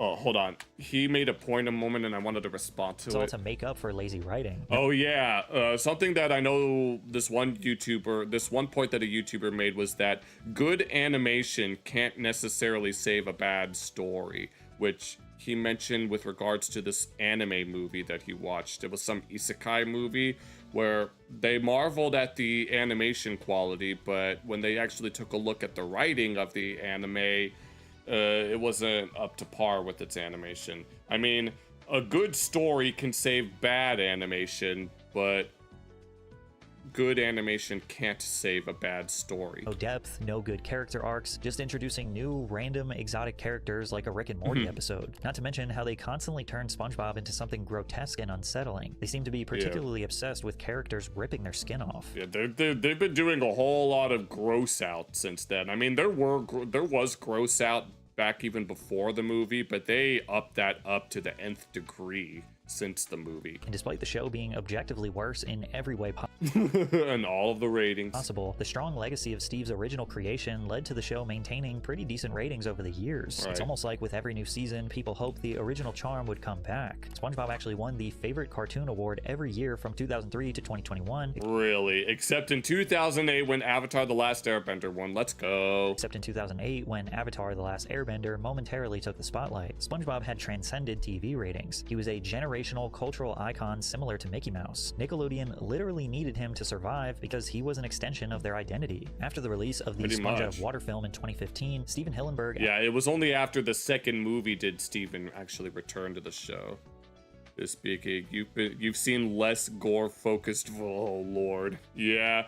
No, the kind of stuff that you find on E621 is tame compared to what you'd find in modern SpongeBob, it seems. Actually returned to work more closely on the show, and many fans felt like Steve was going to breathe new life into this series. But even with him back in the writer's room, bringing I guess there was only so much that he could do. SpongeBob back from the grave would take a miracle. TV as a whole... One of the things that I noticed when Stephen Hillenburg came back to the show after the second movie is that they started focusing on exaggerated facial expressions, which made me wonder. Was phasing out as social media took over, and tragically, Stephen Hillenburg did not have much time left. In a formal statement to fans in 2017, Steve wrote, ALS. He was yelling, but I thought it was MS, but it was ALS. I knew it had an S. People to hear directly from me that I have been diagnosed with ALS. Anyone who knows me knows I will continue to work on SpongeBob SquarePants and my other passions for as long as I am able. My family and I are grateful for the outpouring of love and support. We ask that our sincere request for privacy be honored during this time. For those unfamiliar with ALS, the disease leads to muscle weakness and gets worse over time. ALS often begins with muscle twitching and weakness in an arm or leg, trouble swallowing, or slurred speech. Eventually, ALS affects the muscles needed to move, speak, eat, and breathe. Right. The last time the public would see Hillenburg before his death in 2018 was when he received an Emmy Award from his old friend Tom Kenny. SpongeBob's vocal cords might be mine, but SpongeBob's playful spirit of gentle anarchy, his humor, and the joy he takes in his vibrant, colorful, music-filled world come directly, 100% from my good buddy, Mr. Steven Hillenburg. Let's I go. love you, brother. Thank you. There is some out there, but the whole point behind it. Okay, Jack. Steven Hillenburg ultimately passed away peacefully in his home in November of 2018. May he rest in peace. And after his death, there was a constant discussion about what Steve would have wanted for the future of SpongeBob SquarePants. Yeah, he left out some rough outlines of what can and can't be done. Because less than 3 months after his death, Nickelodeon... Yep, and then this is when they started the spin-offs and stuff. Now, I did remember hearing that Steven was aware of some of these spin-offs, although I don't know the validity of this. Announced that they were developing spin-off projects for SpongeBob SquarePants characters for the first time ever. Immediately, fans were suspicious as Hillenburg discussed his reluctance towards spin-offs in 2009. He said, "The show is about SpongeBob. He's the core element, and it's about how he relates to the other characters. Patrick by himself might be a bit too much." And this is actually something that happens a lot. Is that if you try to give a comic relief their own spin-off, it tends to backfire because there's a reason why that they're a comic relief. They're meant to be some sort of... They're supposed to be like a foil to whatever the main character is, or at least some sort of supplement. But when you try to make the comic relief the main character, they usually turn into a jerk. And so it's not really funny anymore. And Planet Sheen is a very good example of this. So I don't see any spin-offs. Camp Coral was announced in June of 2019, which was immediately met with extreme backlash. The updated show was CG animated, and it followed the adventures of SpongeBob and his friends as 10-year-old kids. The show completely backpedals on whatever remained of the original plot of SpongeBob, and pretends like SpongeBob knew all of these characters since he was a child. Yeah, even though he didn't meet Sandy until literally the 3rd episode of the show, yet here she is. In fact, they kind of make a joke about this within this series where future Sandy shows up in the past in order to make sure that the timeline doesn't get altered and regarding the discovery of the Krabby Patty formula. Even Paul Tibbett posted a tweet confronting the staff on the project, arguing that this was all for the sake of greed. Do not need any disrespect to my colleagues who are working on this show. They are good people and talented artists, but this is some greedy, lazy executiving right here, and they all know full well Steve would have hated this. Shame on them. But the situation got more complicated and confusing when I'm Urging You to Leave, a Camp Coral short based on the series, was leaked in 2021 that featured a credit saying that the show was created by Hillenburg. Really? I don't know about that. Tom Kenny also spoke out against the backlash, saying, "We were a little unsure about the CGI thing too. SpongeBob is such a determinedly 2D classic animated looking show. They were able to find a way to take that CGI and lend it the same squashy, stretchy, kinetic, the craziness of 2D classic animation." That was... Yeah, I know. I noticed that with like the second movie when they go 3D animated. It definitely has that, you could tell that it's meant to replicate the 2D style, but it's kind of hard to pull off. You tried to get the we already discussed that one, Brett. The puzzle they worked really, really hard to figure out, and I think are still learning on Camp Coral. I think it's fun to have to learn new tricks when you've been doing something for a while, so it doesn't become stale. And in a now deleted series of tweets, the current SpongeBob showrunner, Vincent Waller, said, "Steve was aware it was being developed. Sadly, he did not get to see it completed. I think it would have made him smile," saying, "I don't see..." Yeah, this is something that I mentioned earlier. Any spin-offs is in no way saying, "I would never do a spin-off." Just like when he said he had no interest in doing a movie, yet lo and behold, true. Not only did he make a movie, but he took part in 3 of them. So can we give a rest to the he would nevers? Then again, it wasn't just this one spin-off. The network... Yeah, they had multiple spin-offs where, yeah, in this one, Patrick gets a whole new family. Like, if anyone remembers I already forgot the name of the episode. I'm with Stupid, where Patrick's parents come to visit, only to find out that it wasn't his parents.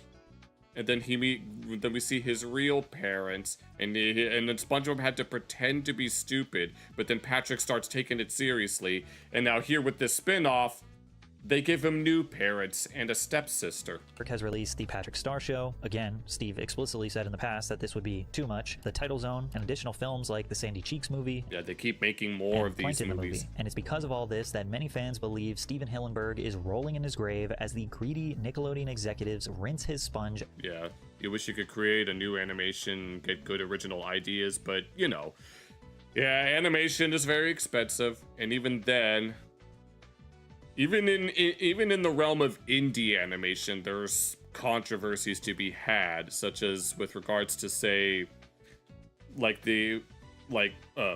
Amazing Digital Circus or Hazbin Hotel, Hell of a Boss, and all of that kind of stuff. There's definitely controversies with that. Until it's bone dry. But I think that is a bit of an overstatement. I think we can infer from Steve's past quotes that the artist in him never saw SpongeBob going past season 3, let alone becoming a legacy character like Mickey Mouse. He probably didn't love all these wacky new ideas, spin-offs, and concepts, but he understood that his creation was much bigger than him. It was generational. Add on the fact that he developed friends and relationships with the hardworking folks who worked on this show and would probably want them to keep their jobs. It's unlikely that all of these spin-offs were thought of the moment he passed away, as shows I know what you're trying to do, Squidward. I'm not letting you eat the pizza! Really take years and years to develop. He probably was aware of them or was even presented them during his tenure. And since Steve was a great guy, and maybe he reluctantly accepted them, but we'll never really know. And was open-minded, he probably genuinely considered every new. It was about this one series, and they showed the cost, and it was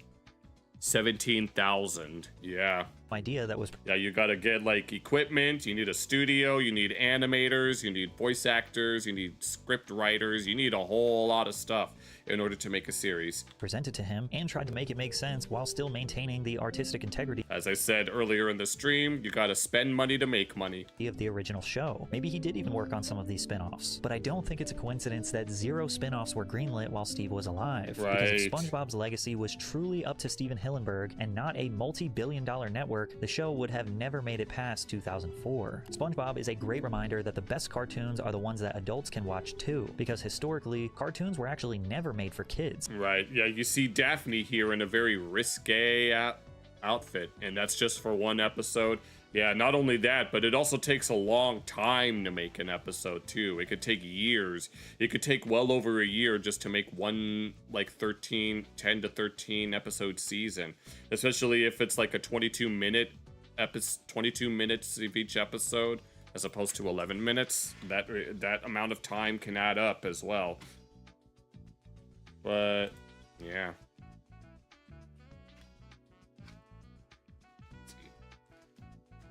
Okay, yeah, I think that's gonna be it for, do I have any art skills? I mean, I can draw, like, very bare bit. Well, besides my ability to sing and play clarinet, not really in the visual arts. I'm more of a musical type guy than anything. I'm more of a music guy than a visual arts guy. Like, I can draw if I need to, but I remember making some drawings of some OCs that I had, and it took me hours just to get it right. But yeah, I don't really have too many skills in that department. All my sisters do. All of my sisters they like to draw all the time. They have all sorts of sketchbooks and color pencils and other things of that nature. They do that stuff, not me. No. Me and my brother, well, I don't know what kind of things my brothers have, but I know that most of my skills are mostly like science and math related than anything else, and I got those from my dad. But yeah. Okay, we can finish up now. I gotta make sure that I get up early for Yu-Gi-Oh, but anyone have any closing remarks that they'd like to make mention of real quick before we sign off for the night? Some last minute conversation, so to speak. But we'll be back on Monday. That is cool, thanks. But we'll be back on Monday in order to start our domination playthrough of Civ 4. Can't wait to see how that one turns out. How much we want to bet that Hammurabi is gonna start talking shit again, or we'll see what happens then. I think if I remember correctly, they said that it involves basically annexing every part of the world into one, something like that. I don't know, but we'll figure it out when the time comes. Yeah. Live long and prosper, feed the cat nightly. Well, I don't really have a cat at the moment, but yeah. That's racists. Oh, I was like, wait, why are you saying that? And I was like, oh, right, because we're gonna be taking over we're gonna take over the world on Monday, and it's gonna be glorious. Long live the whatever the hell I might choose the Aztecs next, but we'll see what happens then. But thank you all so much for watching, even if it was only like 3 people. So, yeah, but we'll be back on Monday to play more Civilization 4, so take care, everyone.